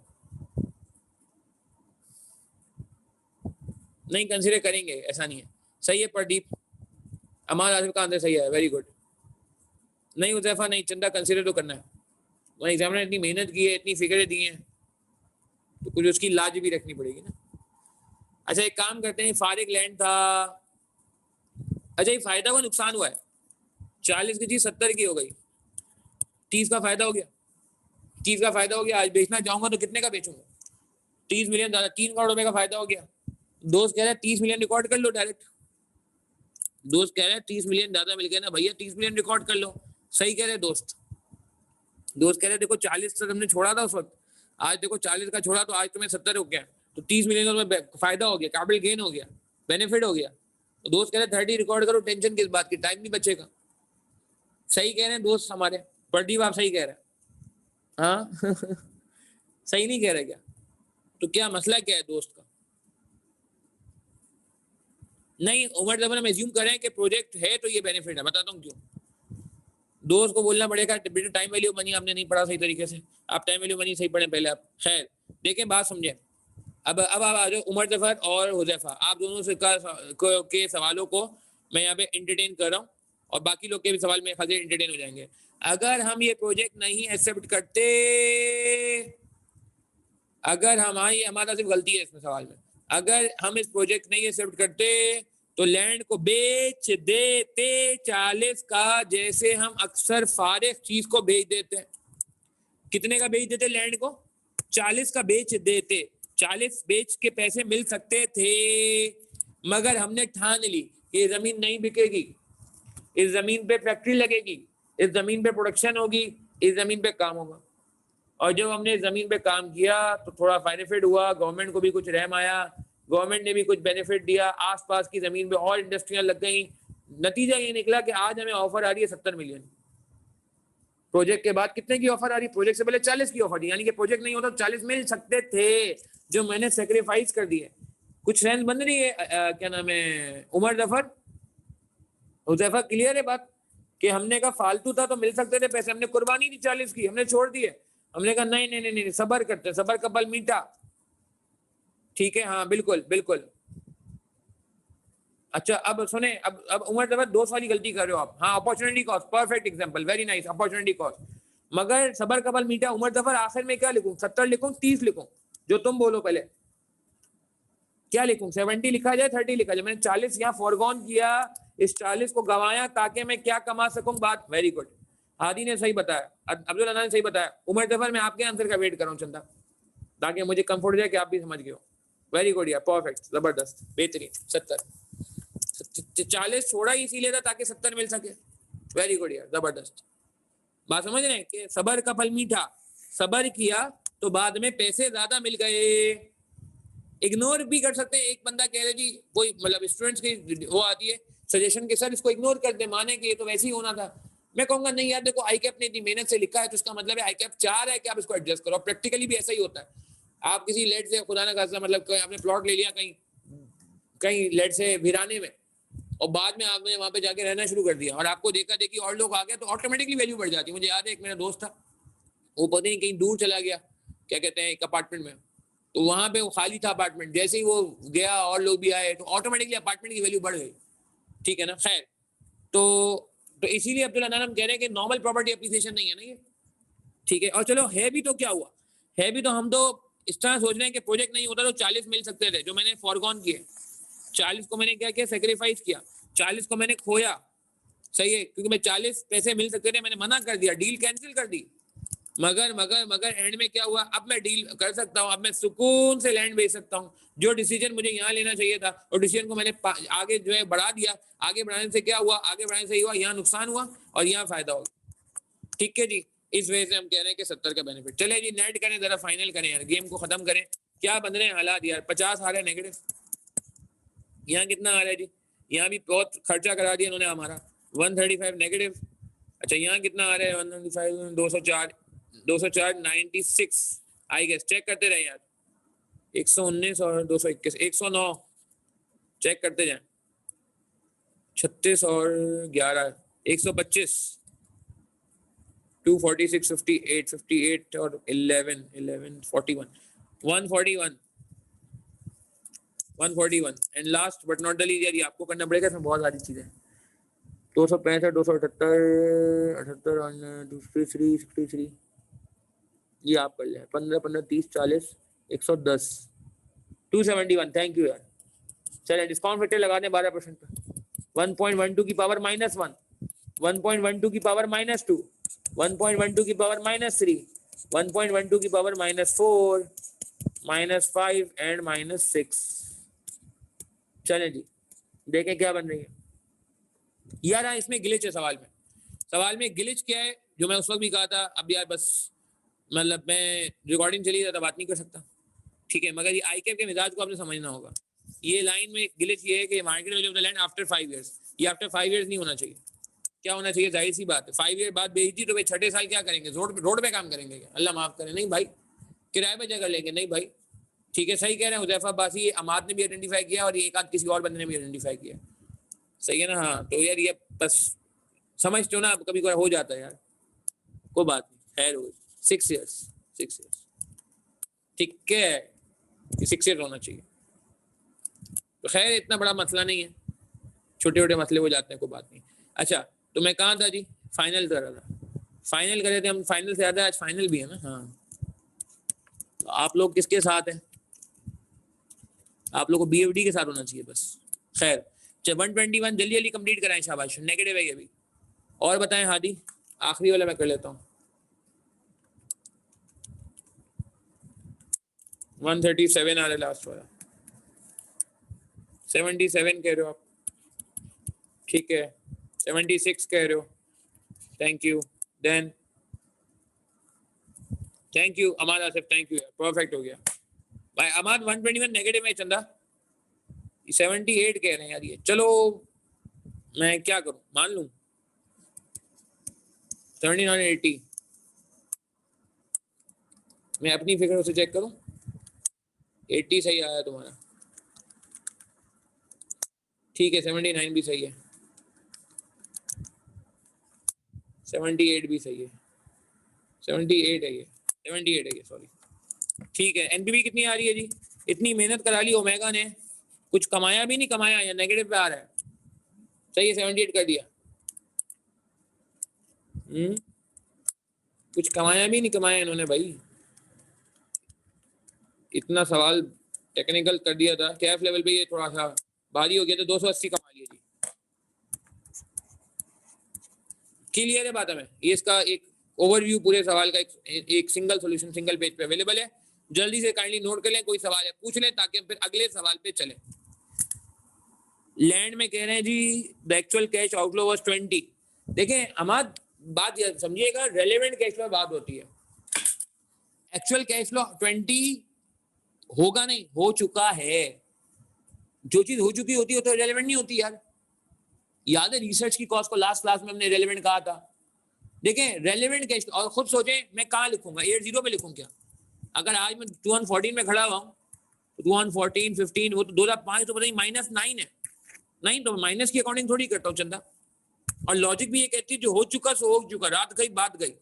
बैजर में भी किया था, हाँ बैजर PLC का होमवर्क था, मतलब बैजर PLC क्लास में कर लिया था, स्ट्रक्चर से उसका होमवर्क था। सवाल तो हमने अल्हम्दुलिल्लाह पूरा क्लास में डिस्कस कर ही लिया था, मेन पॉइंट्स। तो बात समझ आ रही है? ये ईयर 1 में क्यों रिकॉर्ड नहीं हो रहा, क्यों रिकॉर्ड कर रहे हैं, सेल क्यों नहीं कर रहे? अच्छा ये पूछ रहे हैं। देखें इसका जवाब ये था, ताशफिन में खाली हमने फर्स्ट में बात की थी कि वो फैक्ट्री बनते बनते कितना होता था। बिल्कुल बिल्कुल अहमद, बिल्कुल परफेक्ट। क्या नाम है, देखें आपने ताशफिन, आपसे बात हो रही है कि देखें क्या लिखा हुआ है, the factory building and installation of plant would be completed and commercial production would start 1 year after signing off the agreement. आज तो प्लांट ही बनते बनते कितना टाइम लग गया, प्लांट ने कितना साल ले लिया। आप खुद सोचे ना, प्रैक्टिकली स्पीकिंग, अगर एक रेस्टोरेंट बन रहा है, एक रेस्टोरेंट को बिल्ड होने में, कंस्ट्रक्ट होने में 1 साल लग जाएगा, तो फिर मैं उसकी सेल 1 से तो रिकॉर्ड नहीं कर सकता ना। सेल तो मैं अगले साल रिकॉर्ड, P&L तो अगले साल बनेगा ना, पहले साल तो P&L नहीं बनेगा, मतलब सेल वाला। इसीलिए हम कह रहे हैं कि सेल कब से आएगी, अगले साल से आएगी।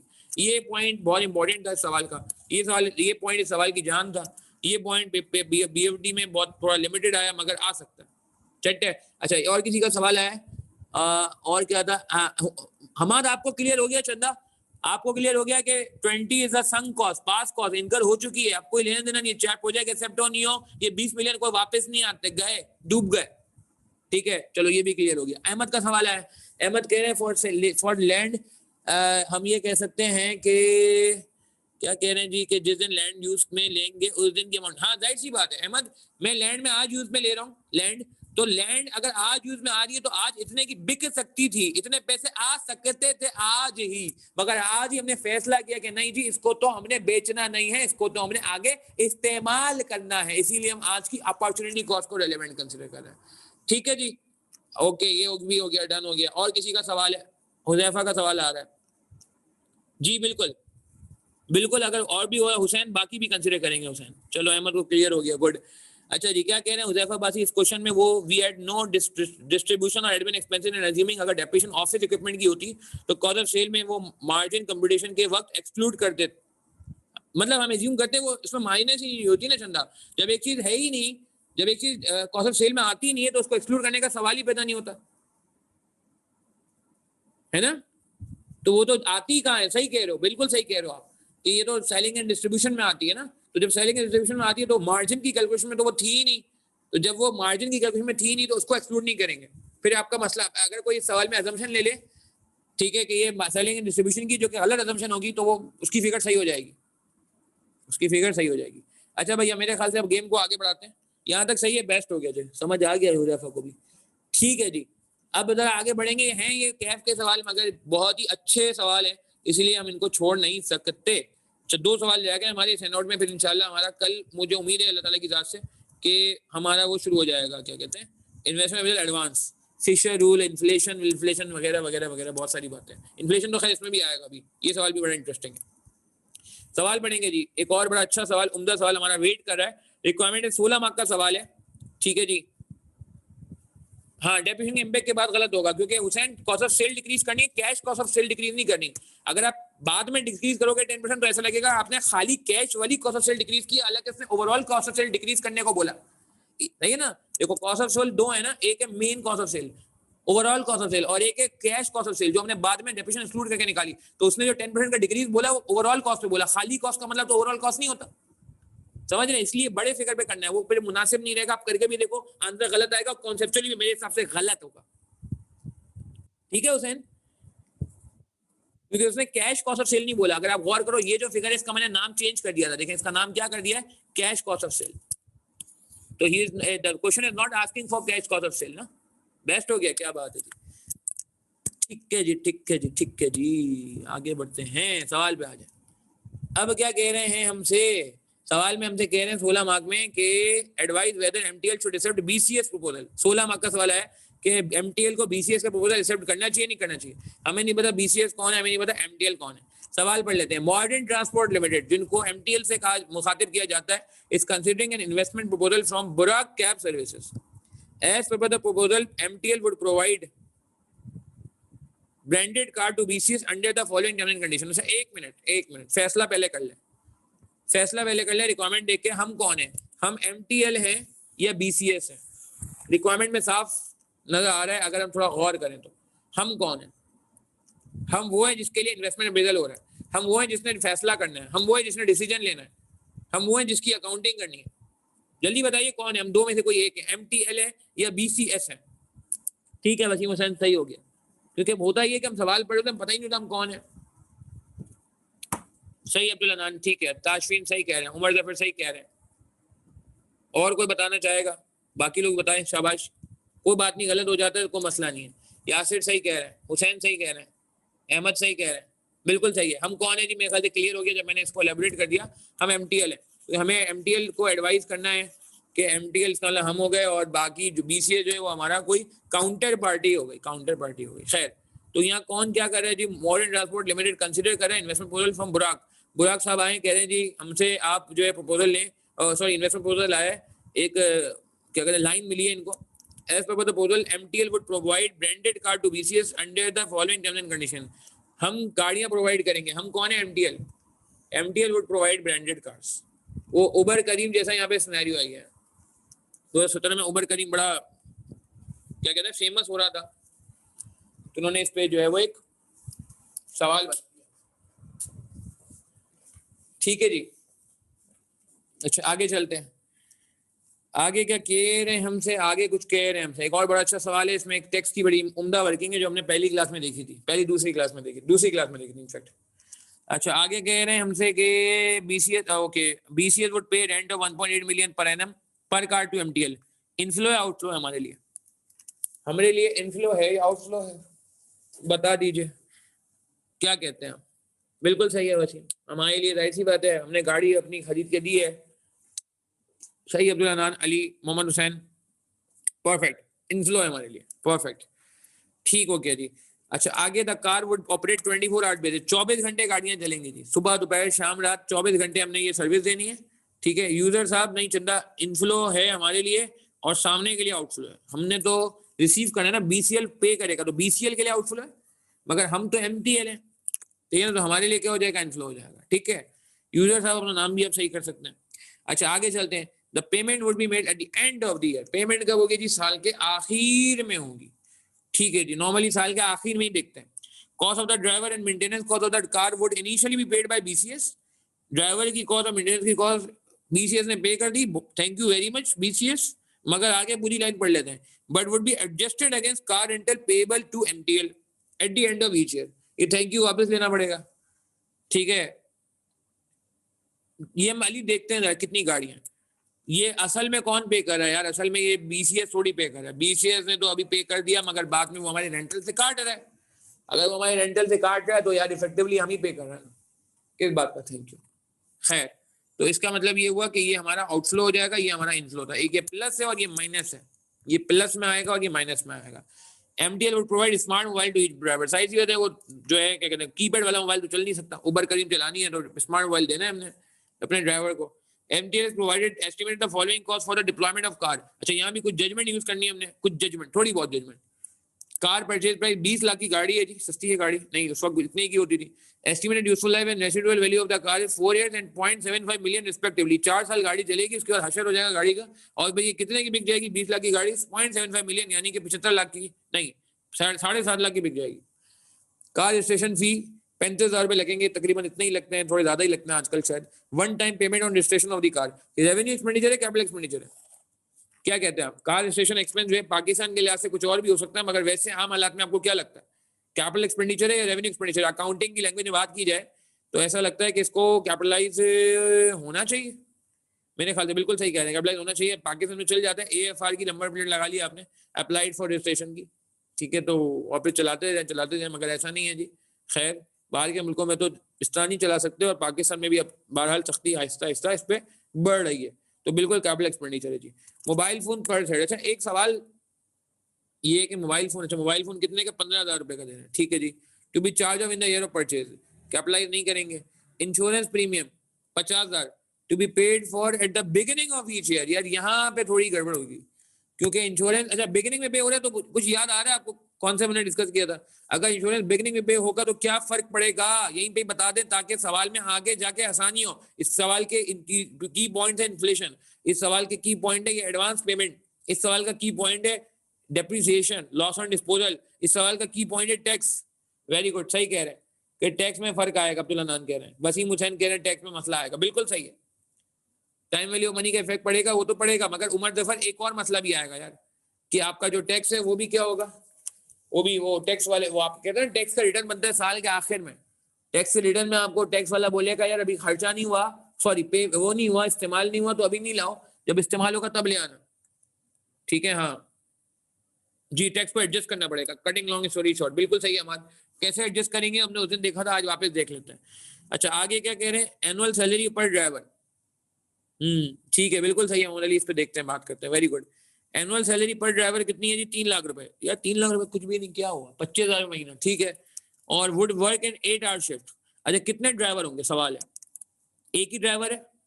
अच्छा ये कितनी गाड़ियां, गाड़ियां नहीं बताइए, अली का सवाल आया था कि गाड़ियां कितनी है, अली जरूरी नहीं है कितनी गाड़ियां, कितनी गाड़ियां हैं ये आइडेंटिफाई करना जरूरी नहीं है अली, उसकी वजह ये कि एक गाड़ी पे काम कर लेते हैं, एक गाड़ी पे काम कर लेते हैं। अच्छा कितने ड्राइवर होंगे, यार ऐसा नहीं करना है हमने कि एक ही ड्राइवर से 24 घंटे काम कराना है, 24 घंटे तो काम कराना है, ठीक है, वो तो कहीं लिखा था, मगर एक ड्राइवर से हम सिर्फ 8 घंटे काम कराएंगे। अच्छा, क्या ड्राइवर 24 घंटे काम कर सकता है? या 24 घंटे का नहीं पता, मैंने कुछ लोग देखे हैं, अल्लाह माफ करे, अल्लाह ताला सबको बचाए। आपने कभी एम्बुलेंस के ड्राइवर्स को देखा है? ऐसे तो अल्लाह ताला हर किसी को बचाए, मगर एम्बुलेंस के जो ड्राइवर्स होते हैं ना, आप कभी उनसे पूछें, बेचारे वो बड़े बेचारे परेशान होते हैं। और उनकी जो शिफ्ट होती है ना, जो मैंने अक्सर जितने मतलब लोगों से 3-4 लोगों से बात हुई, तो वहां पे तो 16-16 घंटे की शिफ्ट नॉर्मल है उनके लिए, 16 आवर्स। और कोई अगर अगली शिफ्ट वाला बंदा नहीं आता तो 24 आवर्स। तो उनके चलाने का स्टाइल फिर थोड़ा सा आप देख रहे होते हैं, रफ एंड टफ होता है। तो खैर, तो हम ये एज्यूम करें कि ऐसा कोई जुल्म नहीं करना हमने किसी पे। 8 घंटे होंगे जी, दूसरा ड्राइवर आ जाएगा। एग्जैक्टली, बिल्कुल।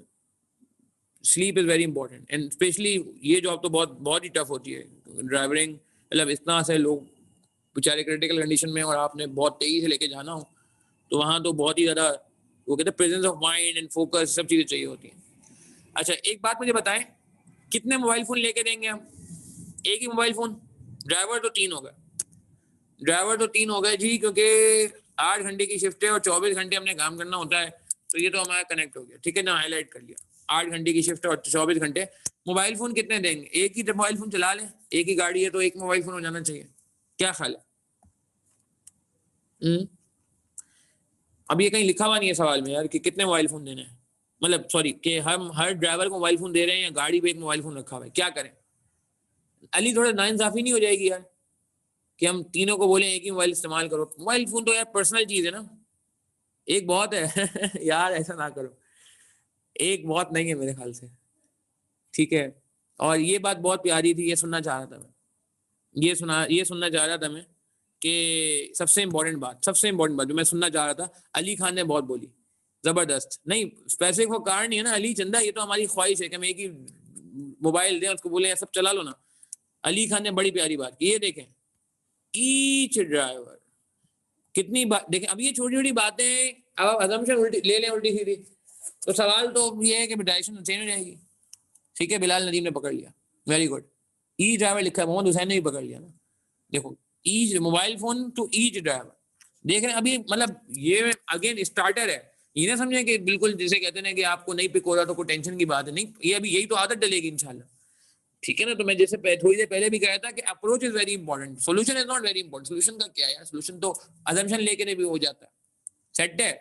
हाँ खैर, MTL is a nice company, comment आया जी, ठीक है अली, मान लिया हमने। तो each driver that's the great, and practically भी यार एक पर्सनल एसेट होता है। तो मेरे ख्याल से कोई अजीब सी बात होगी कि आप जो है वो बोलोगे यार ये मोबाइल फोन आप व्हाट्सएप सब शेयर कर लो, अजीब सी बात लगेगी। खैर, मगर लिख भी दिया इसने, आई कैप ने भी क्लियर कर दिया। अच्छा, आगे चलते हैं, इसके अलावा 3 मोबाइल फोन आएंगे। Last but not the least, last information of the table, annual maintenance cost 60,000 रुपए, एनुअल मेंटेनेंस कॉस्ट 60,000 रुपए। Due to ageing of the cars, cost would increase by 10% each year. Ageing of the car का क्या मतलब है? जैसे जैसे गाड़ी पुरानी होगी, जैसे जैसे गाड़ी पुरानी होगी, हम क्या करेंगे, जैसे जैसे गाड़ी पुरानी होगी 10% से इसकी कॉस्ट बढ़ेगी, ठीक है जी। अच्छा, 10% इसकी कॉस्ट बढ़ेगी, सही है। अच्छा, अब आगे बढ़े, द कार, हाँ बिल्कुल ज्यादा काम निकलेगा, सही कह रहे हैं। ओवरऑलिंग तो खर्चे को कहते हैं यहाँ से, overhauling is a major repair, तो ये नॉर्मल रिपेयर की बात करें, मेरे ख्याल से मेजर रिपेयर ओवरऑलिंग हमारे कोर्स में आगे जाके आएगी इंशाल्लाह। उस पर बड़े अच्छे सवाल बने, 2009 2019 दो सालों में आया हुआ है, 10 साल की गैप से बहुत अच्छा सवाल आया है, आगे जाके देखेंगे। खैर, इंश्योरेंस मल्टीप्लाई बाय 3 क्यों होगा? अच्छा, एक मिनट, इंश्योरेंस गाड़ी का हो रहा है चंदा या बंदे का हो रहा है हाँ भाई, इंश्योरेंस किसका हो रहा है अली? कहाँ लिखा हुआ है बंदे का नहीं हो रहा, गाड़ी का हो रहा है। WDV ऑफ द कार ना यार, मतलब लिखा हुआ भी है, तो इसको मल्टीप्लाई बाय 3 तो नहीं करना, नाइंसाफी नहीं हो जाएगी यार। यहाँ लाइफ इंश्योरेंस होता है, जो कि जाहिर सी बाहर के मुल्कों में होना चाहिए, होता है, हमारे मुल्क में नहीं होता होगा, जाहिर सी बात है, मगर वो बंदे का इंश्योरेंस होता है लेट से, तो फिर हम उसको मल्टीप्लाई बाय 3 करते हैं। सेट है अली, क्लियर है? इंश्योरेंस को 3 से मल्टीप्लाई नहीं करेंगे यार। चलो आगे बढ़ते हैं। अच्छा जी, आगे क्या कह रहे हैं, car will depreciate at the rate of 25% under reducing balance method. Depreciation को हम तरीके से देखेंगे इस सवाल में। Tax depreciation is to be calculated on the same basis, मान लें टैक्स डेप्रिसिएशन यही है, tax rate 30% tax is payable in the year in which the liability arises. Last class में याद है हमने टैक्स देखा था, जूनियर जो था, जूनियर चला गया था, उसकी क्लास थी, काम छोड़ के चला गया था, क्या हुआ था, जो भी हुआ था, तो वहां पे हमने क्या देखा था कि टैक्स अगले साल पे हो रहा है। यहाँ कब टैक्स पे होगा? यहाँ जो टैक्स पे होगा कब पे होगा? यहाँ जो टैक्स पे होगा वो सेम ईयर होगा I guess, in the year in which liability arises. Inflation कितना है जी? इन्फ्लेशन 5% है, इन्फ्लेशन का रेट 5% है। MTL cost of capital 12%, MTL का कॉस्ट ऑफ कैपिटल वैक कितना है? 12% है। अच्छा एक बात समझ नहीं आ रही, एक बात समझ नहीं आ रही, मेंटेनेंस का यहाँ रेट 10 दिया हुआ है और इन्फ्लेशन 5 है, तो इस पे 10 लगेगा या 5 लगेगा? मेंटेनेंस पे यहाँ पे 10% लिखा हुआ है इंक्रीज हर साल होगा और यहाँ पे 5% इन्फ्लेशन लिखा है, तो मेंटेनेंस पे 10 लगाएंगे या 5 लगाएंगे? सवाल है। अब्दुल अनान सही कह रहे हैं। उदैफा बताएं जरा, उमर जफर क्या कह रहे हैं? 10 और 5 दोनों लगाएंगे, दोनों लगाएंगे। सही कह रहे हैं। क्यों? क्यों यार? ये प्राइस चेंज है। प्राइस मतलब क्या है कि, और ये क्वांटिटी चेंज, मतलब ये वो किसने अभी सही बात की ना कि मैकेनिक क्या ज्यादा चक्कर लगेंगे गाड़ी के। क्वांटिटेटिव है। क्वांटिटेटिव समझते हो कि विजिट ज्यादा होंगे। विजिट का मतलब है कि पहले गाड़ी अगर 10 बार जाती थी तो अब 11 बार जाएगी, 11 बार जाती थी तो 12 बार जाएगी। बात मेरी बात समझ रहे हैं? क्योंकि अब गाड़ी पुरानी हो गई। 5 बार जाती थी तो मतलब क्या कहते हैं 100 बार जाती थी तो 110 बार जाएगी, शायद इतना ज्यादा हो जाएगा। तो कहने का मतलब है कि ये क्वांटिटी का मतलब है एजिंग ऑफ द कार ना, तो ये मैकेनिक ज्यादा जाएगी। अब जब मैकेनिक ज्यादा जाएगी गाड़ी तो मैकेनिक ने रेट बढ़ा देने, रेट बढ़ा देने। मैकेनिक ने कहना जी महंगाई हो गई भाई, पार्ट्स महंगे हो जाएंगे, सर्विस महंगी हो जाएगी, तो दोनों लगेंगे। ये बात ध्यान में रखिएगा। Inflation is about price and this above one is quantitative visit wise. ठीक है जी। क्या कह रहे हैं हमारा से? मेंटेनेंस ज्यादा चाहिए होती है इसलिए मेंटेनेंस को 10% बढ़ेगी और इन्फ्लेशन इसकी प्राइस पे इंक्रीज आएगा। Very good. हमारा आसिफ का कमेंट जो है वो हम एक बार फिर लोगों से शेयर करने जा रहे हैं। ये नहीं जी, कमेंट आ गया हमारे का। ठीक हो गया जी।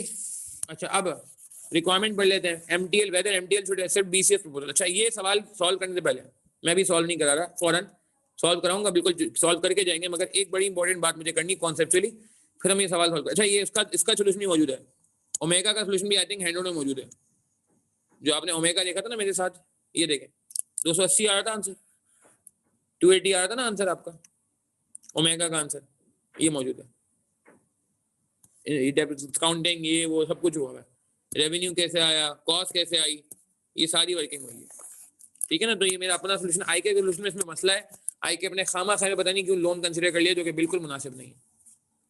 तो सोल्यूशन वाला एंड मैंने आज वापस भी शेयर किया ग्रुप्स में, और जैसे कहते हैं कि आप रेफर भी कर सकते हो कहीं फंसो तो। अच्छा अब एक चीज बड़ी इंपॉर्टेंट है, inflation, effect of inflation, inflation, treatment of inflation. और कल की क्लास में भी इन्फ्लेशन बहुत इंपॉर्टेंट होगा, कल एडवांस बात होगी। अभी एक बेसिक बात कर लें इन्फ्लेशन की, जो कि खामा खामे कंफ्यूजन क्रिएट करती है स्टूडेंट्स को। कैफ लेवल पे मजे की बात ये इतना मसला नहीं है। कैफ लेवल पे मैं जो आंसर देख रहा हूँ एग्जामिनर के, एग्जामिनर कंसिस्टेंसी से काम कर रहा है और अच्छा काम कर रहा है। BFD में अगर आपको कुछ इनकंसिस्टेंसी नजर आएगी, कुछ सवालों में आपको लगेगा कुछ हुआ है, कुछ सवाल में कुछ और हुआ है, आप एक दफा कॉन्सेप्ट समझ लें जिंदगी भर के लिए, ताकि आपको आगे परेशानी ना हो।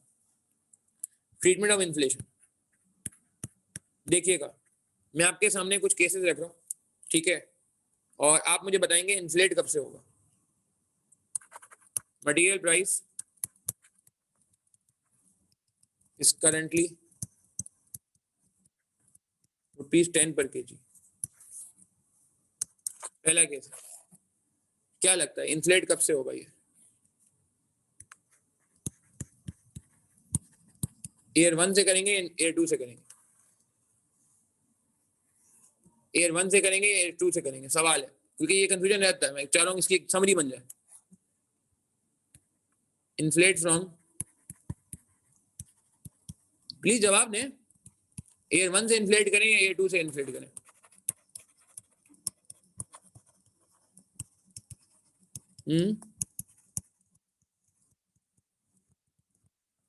बिल्कुल सही कह रहे हैं अली। नहीं चंदा 1 से करेंगे ना, ताजफिन 1 से करेंगे।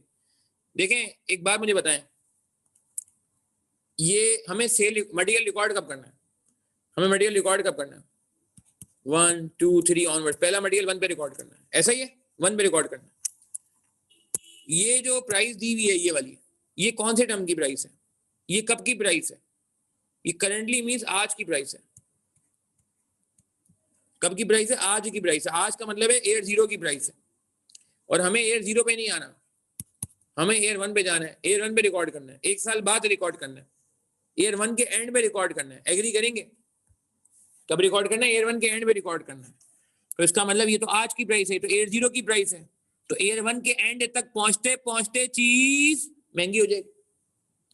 तो इन्फ्लेट जो करेंगे वो कब से करेंगे? ईयर 1 से करेंगे। ईयर 1 वाला फिगर इन्फ्लेटेड होगा क्योंकि आज का जो फिगर है 10 रुपए, ये तो आज का फिगर है, ये तो 10 रुपए, ये ईयर 1 को वेरिएंट नहीं कर रहा। हमने तो पहला जो मटेरियल रिकॉर्ड करना है ईयर 1 पे करना है। अभी वो बात नहीं हो रही 2 से करना, डिले वाली बात नहीं हो रही जो पिछले सवाल में थी, आम हालत की बात हो रही है।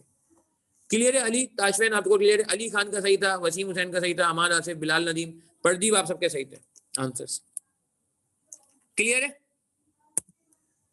इसीलिए मैं 3-4 मजीद केसेस बनाऊंगा अभी, बल्कि एक काम ये भी कर सकते हैं कि कुछ केसेस, हाँ सेकंड केस में क्या लगता है आपको? सेकंड केस में क्या लगता है आपको? बताएं, जवाब दें।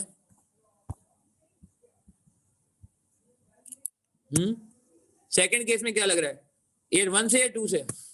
सेकंड केस में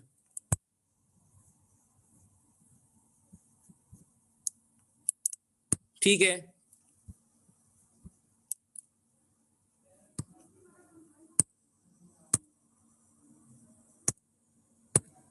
क्यों? क्यों? क्योंकि अगेन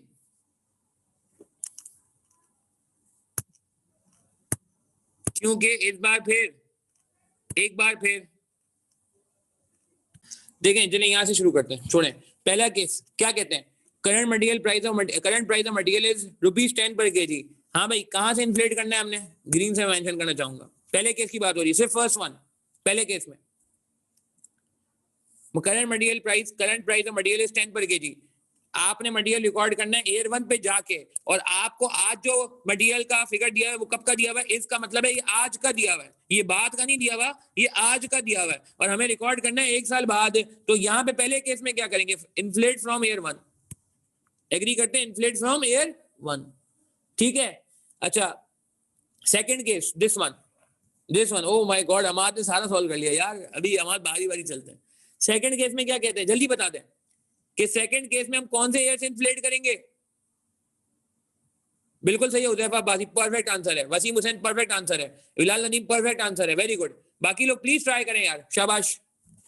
विदाउट इन्फ्लेशन का मतलब है ये भी आज का फिगर है, सेम केस है, ईयर 1 से होगा। कोई बात नहीं यार, सेम हो सकता है भाई, सेम हो सकता है, ठीक है। अब आगे चलते हैं।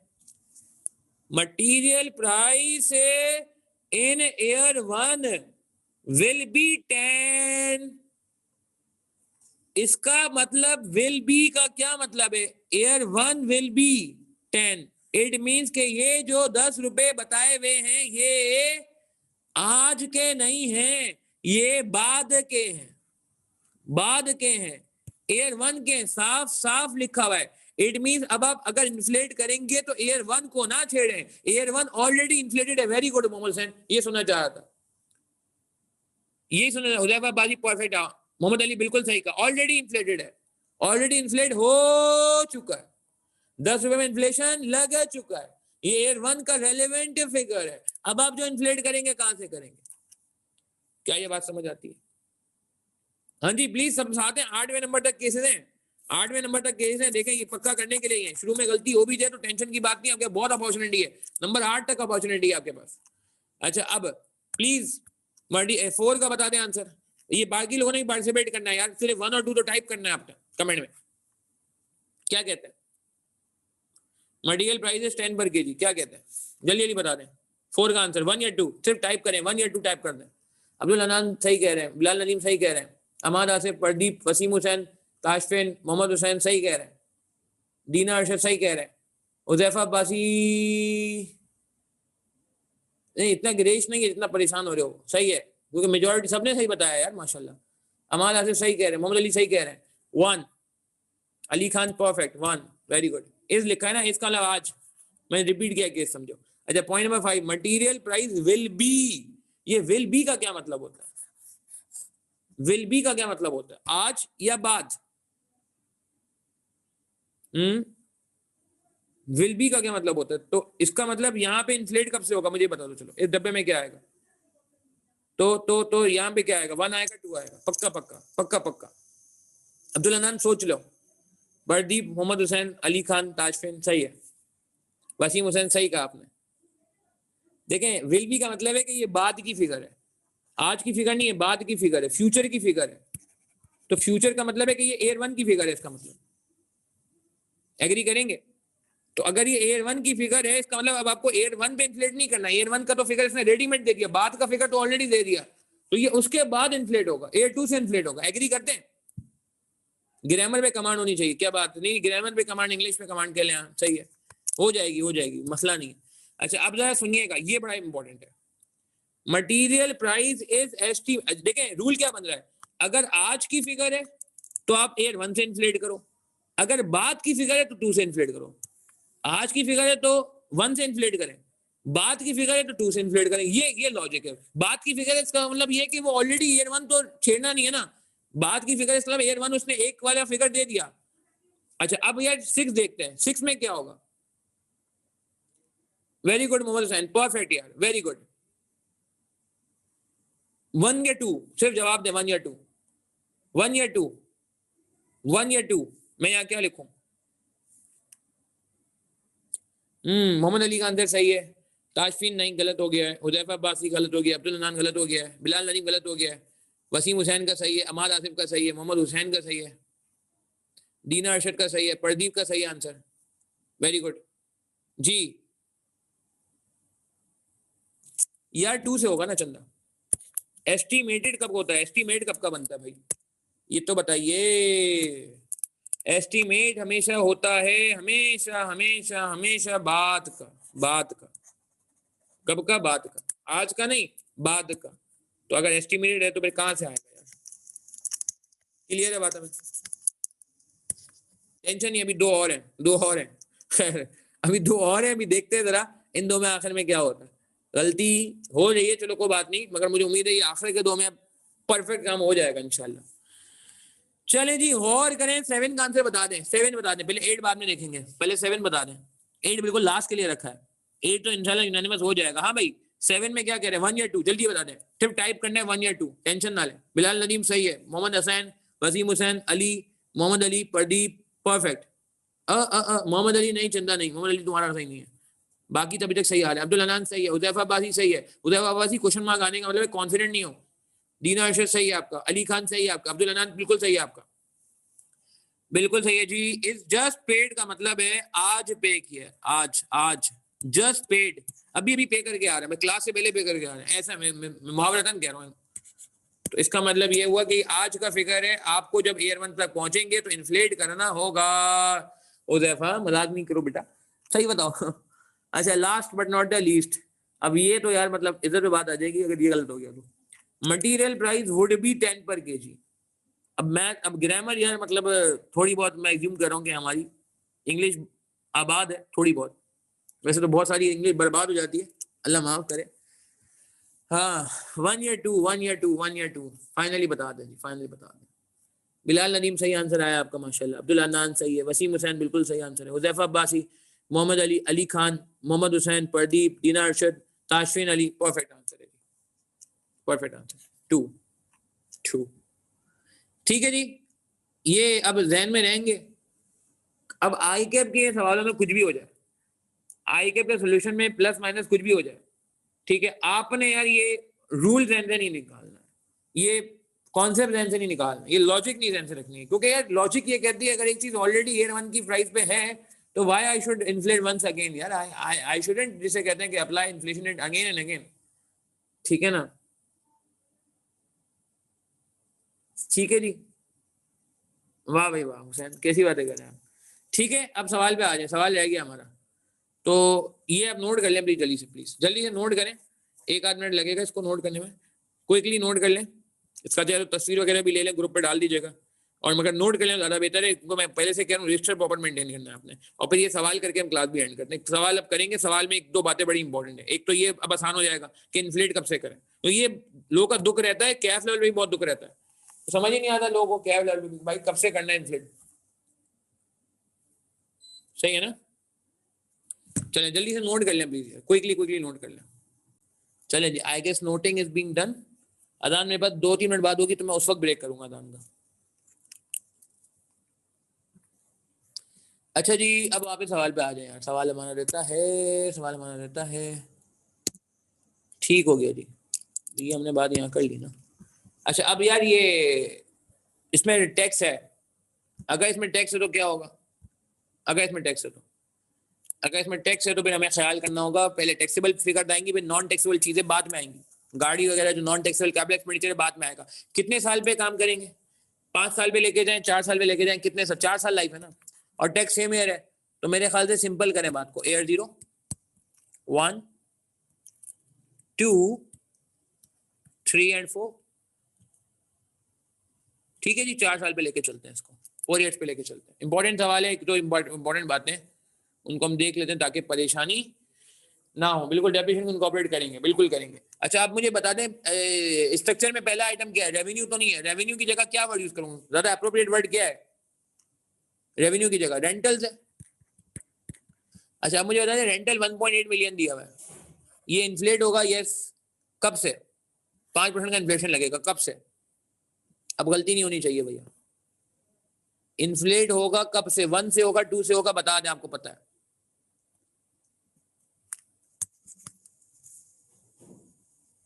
मेरे ख्याल से अब गलती नहीं होनी चाहिए यार, बिल्कुल सही कह रहे हैं ताशफिन, अब्दुल अनान सही कह रहे हैं, और लोग ट्राई करें, तो डरने की जरूरत नहीं है यार, क्या हुआ, आई कैप थोड़ी हूं मैं। ठीक है अहमद कमाल, दीना अरशद, बिल्कुल सही है कि इस बार ये लिखा है वुड पे, वही आखिरी वाली एग्जांपल, तो मेरे ख्याल से बिल्कुल आप इसको इन्फ्लेट करेंगे ईयर 2 से, 1 से नहीं करेंगे, बिल्कुल सही है। कितने % बढ़ेगा ये? 5% बढ़ेगा, तो मेरे ख्याल से ठीक है, वो 5% लगा दें, 1890 आई गेस, 1890। और बताएं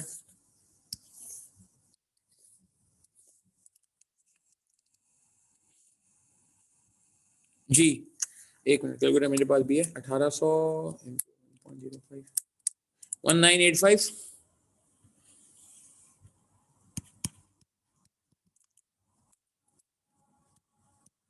चलिए मैं अजान के बाद बात करता हूँ, अजान के बाद बात करता हूँ। अच्छा जी, तो सैलरीज लिख लेते हैं, सैलरीज कितनी हो जाएंगी? अच्छा अगेन अब सैलरीज में मसला ये आ रहा है कि सैलरी जो है वो कब से इन्फ्लेट होंगी? ईयर 1 से इन्फ्लेट होंगी या ईयर 2 से इन्फ्लेट होंगी? जिसमें कंफ्यूजन भी रहता है, उस कंफ्यूजन को भी मैं चाह रहा हूँ आज ही किल कर दें।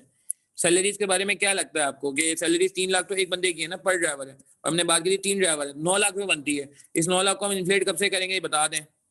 नजर आ रहा है डेटा? डेटा को देखें, डेटा में वाजे है। हाँ जी ये देखें इसने, ट्राई करें, शाबाश। क्या लगता है आपको 9 लाख रुपए को तो सही है, 3 लाख इंटू 3 कर दिया, मगर बात ये कि इन्फ्लेशन अप्लाई करना है, मगर कब से इन्फ्लेशन अप्लाई करना है, सवाल ये है। ठीक है अहमद कमाल सही कह रहे हैं, ताशफीन प्रदीप सही कह रहे हैं, बिल्कुल सही। कहाँ से पकड़ा आपने? अच्छा एस्टिमेटेड का वर्ड लिखा है, एक बात ध्यान में रख लें कि एस्टिमेटेड का वर्ड ये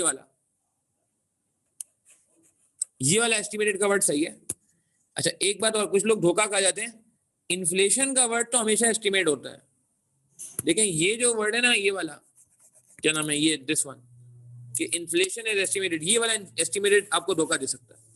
आप इस एस्टिमेटेड को नहीं देखेंगे। अगर आप मेरी एग्जांपल भी गौर करें तो मैं मटेरियल की प्राइस पे बार बार फोकस करता कि मटेरियल की प्राइस 10 रुपए, आज मटेरियल की प्राइस आगे जाके 10 रुपए रहेगी, मटेरियल की प्राइस ईयर 1 में वुड भी इतनी होगी। तो जिस चीज को इन्फ्लेट किया जा रहा है उसको देखना है कि वो आज की फिगर है या एस्टिमेट है। मटेरियल की प्राइस आज की थी तो हमने कहा ईयर 1 से इन्फ्लेट करो, मटेरियल की प्राइस बाद की पहले की बात की थी तो हमने कहा बाद में इन्फ्लेट करो। अब बात समझ रहे हैं, ये भी वर्ड एस्टिमेटेड लिखा हुआ है, ये भी वर्ड एस्टिमेटेड लिखा है, मैं इस एस्टिमेटेड को जानता हूं जो पर्टेन कर रहा है, किससे, आइटम से पर्टेन कर रहा है, इन चीजों से पर्टेन कर रहा है। आप मेरी बात समझ रहे हैं? ठीक है ना, तो ये दिस एस्टिमेटेड वर्ड, इन्फ्लेशन तो हमेशा एस्टिमेट ही होगा, इन्फ्लेशन तो कभी एक्चुअल हो ही नहीं सकता। इन्फ्लेशन का जो लक़ब है, इन्फ्लेशन को सूट नहीं करता ये कहते हुए कि एक्चुअल इन्फ्लेशन आ गई। ठीक है, क्लियर है बात हमें? तो जरा यार लगा दें यार इस पे भी, ड्राइवर्स की सैलरी वगैरह निकाल लें, कितनी आ रही है ड्राइवर की सैलरी? 9 लाख आ रही है आई गेस,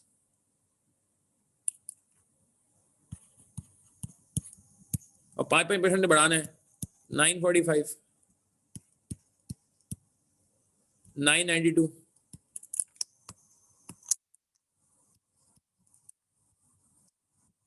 और ये कितना हो गया 1042, ऑलमोस्ट 50% बन रहा है, मुझे ऐसा लग रहा है हाफ बन रहा है। ठीक है क्लियर है? अच्छा रिपेयर मेंटेनेंस बता दें, रिपेयर्स क्या हो जाएगी? रिपेयर्स क्या हो जाएगी? रिपेयर 60,000 है, नहीं 60,000 में वो 2 एडजस्टमेंट आएंगे, जल्दी जल्दी बता दें कौन कौन से 2 एडजस्टमेंट आएंगे। इंटू 1.1 इंटू 1.05, मगर ये दोनों एडजस्टमेंट कब से आएंगे, ये दोनों एडजस्टमेंट कब से आएंगे, ये ईयर 1 से नहीं आएंगे, ईयर 1 में तो ऐसे ही है, सही है। ये कब से आएंगे, ईयर 2 से आएंगे।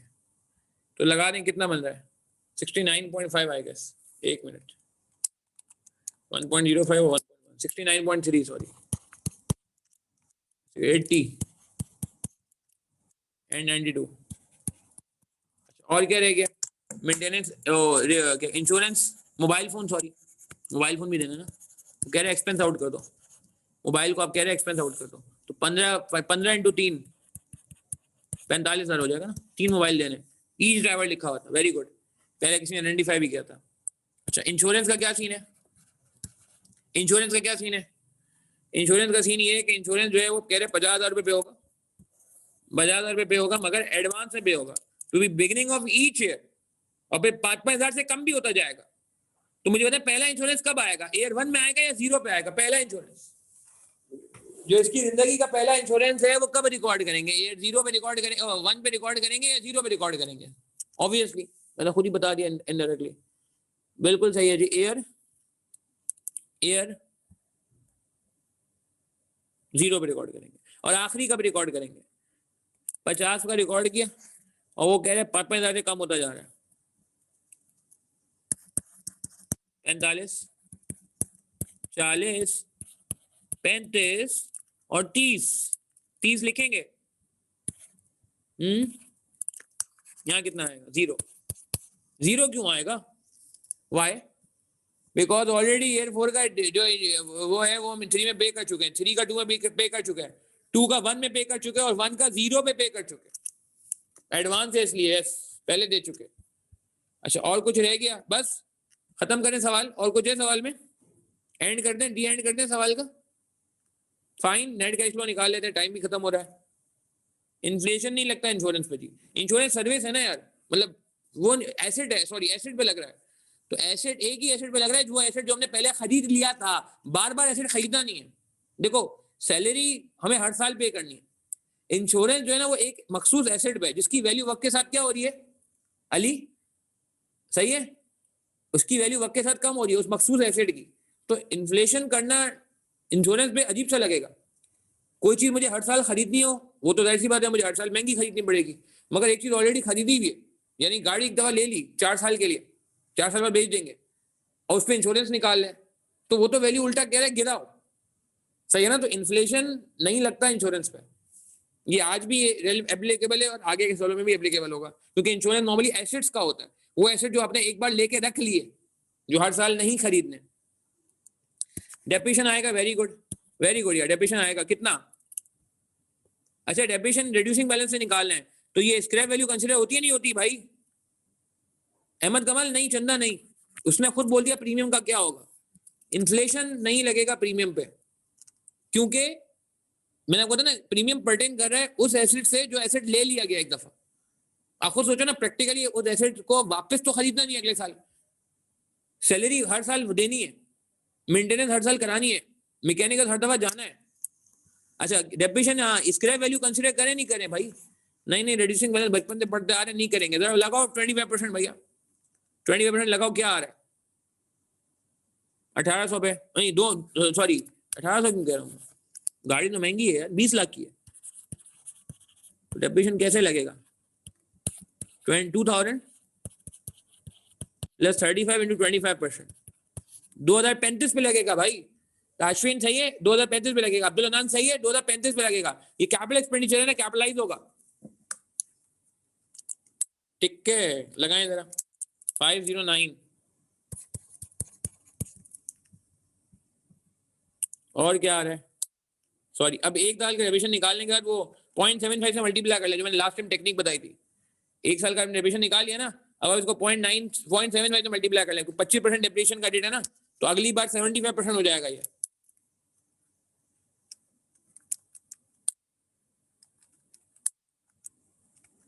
शॉर्टकट पता है किसी को, वैसे तो माइनस कर करके भी निकाल लो, मसला नहीं है, जो बचपन में निकालते थे, और अब ये भी करते हो कि इसका 75% ले लो आप डायरेक्ट, इसका 75% ले लो एंड सो ऑन चलते जाओ।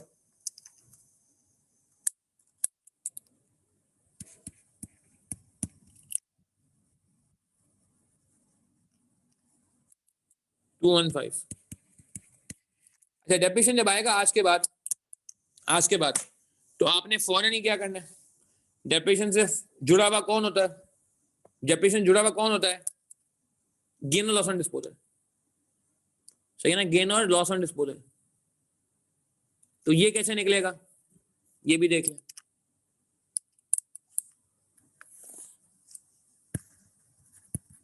कैसे निकलेगा,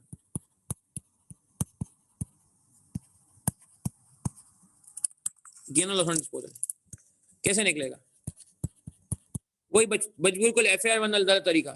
टैक्स अभी निकालते हैं, टैक्स अभी नहीं निकलेगा हुसैन, पहले यार गेन और लॉस निकाल लें, क्योंकि गेन और लॉस भी तो टैक्स की वर्किंग में आएगा, पहले टैक्स की वर्किंग फाइनल हो जाए, सॉरी प्रॉफिट फाइनल हो जाए, फिर हम प्रॉफिट निकाल लेंगे, फिर हम टैक्स निकाल लेंगे।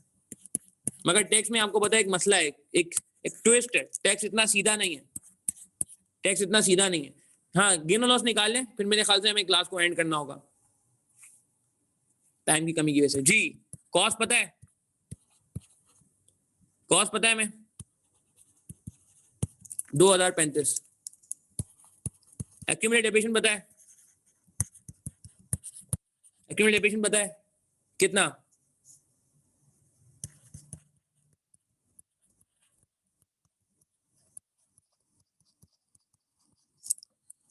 कितना बना 1392। WDV निकाल लें, जो हमने पिछली क्लास में निकाली भी थी, मुझे याद पड़ा। प्रोसीड्स कितनी है, प्रोसीड्स कितनी है, प्रोसीड्स 0.75 मिलियन, 0.75 मिलियन। लें जी, गेन आ गया,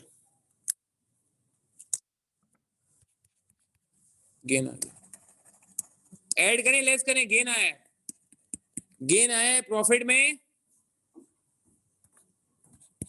ऐड करना, ऐड करना। देखिए क्लियर है, गेन कैसे निकाला हमने, कॉस्ट में से एक्यूमुलेटेड डेप्रिसिएशन माइनस की, कॉस्ट में से एक्यूमुलेटेड डेप्रिसिएशन माइनस की, तो नेट बुक वैल्यू आ गई, और नेट बुक वैल्यू में से प्रोसीड एडजस्ट की तो गेन और लॉस आ गया। ठीक है, मेरे ख्याल से टाइम यहाँ पे एंड होता है, नमाज का टाइम हो रहा है आई गेस, मेरे ख्याल से हम यहाँ पे रोकते हैं, दवा हो रहे हैं। तो कल हमारी क्लास कितने बजे, कल 6:40 पे इनसे कंटिन्यू करेंगे, और ये सवाल कंप्लीट करके एक सवाल और करेंगे वली का लिमिटेड, एंड देन इंशाल्लाह वो जो दूसरा बड़ा हैंड आउट है वो शुरू हो जाएगा, वो शुरू हो जाएगा। ठीक है जी, इसको नोट कर लें जल्दी से प्लीज। समझ आ रही है कुछ चीजें, बारीक बातों पे फोकस कैसे करना है, आई गेस ये बहुत ही इंपॉर्टेंट होगा आगे के लिए भी, आगे के लिए भी, ठीक है ना। चले, अपना ख्याल रखिएगा, दुआ में याद रखिएगा, इंशाल्लाह कल यहीं से कंटिन्यू करते हैं, नमाज जरूर पढ़ लीजिएगा, और आज जुमेरात है तो सूरह कहफ की तिलावत जरूर करिएगा जुम्मे के दिन। अस्सलाम वालेकुम। डेमो संडे तक है जी, नो प्रॉब्लम।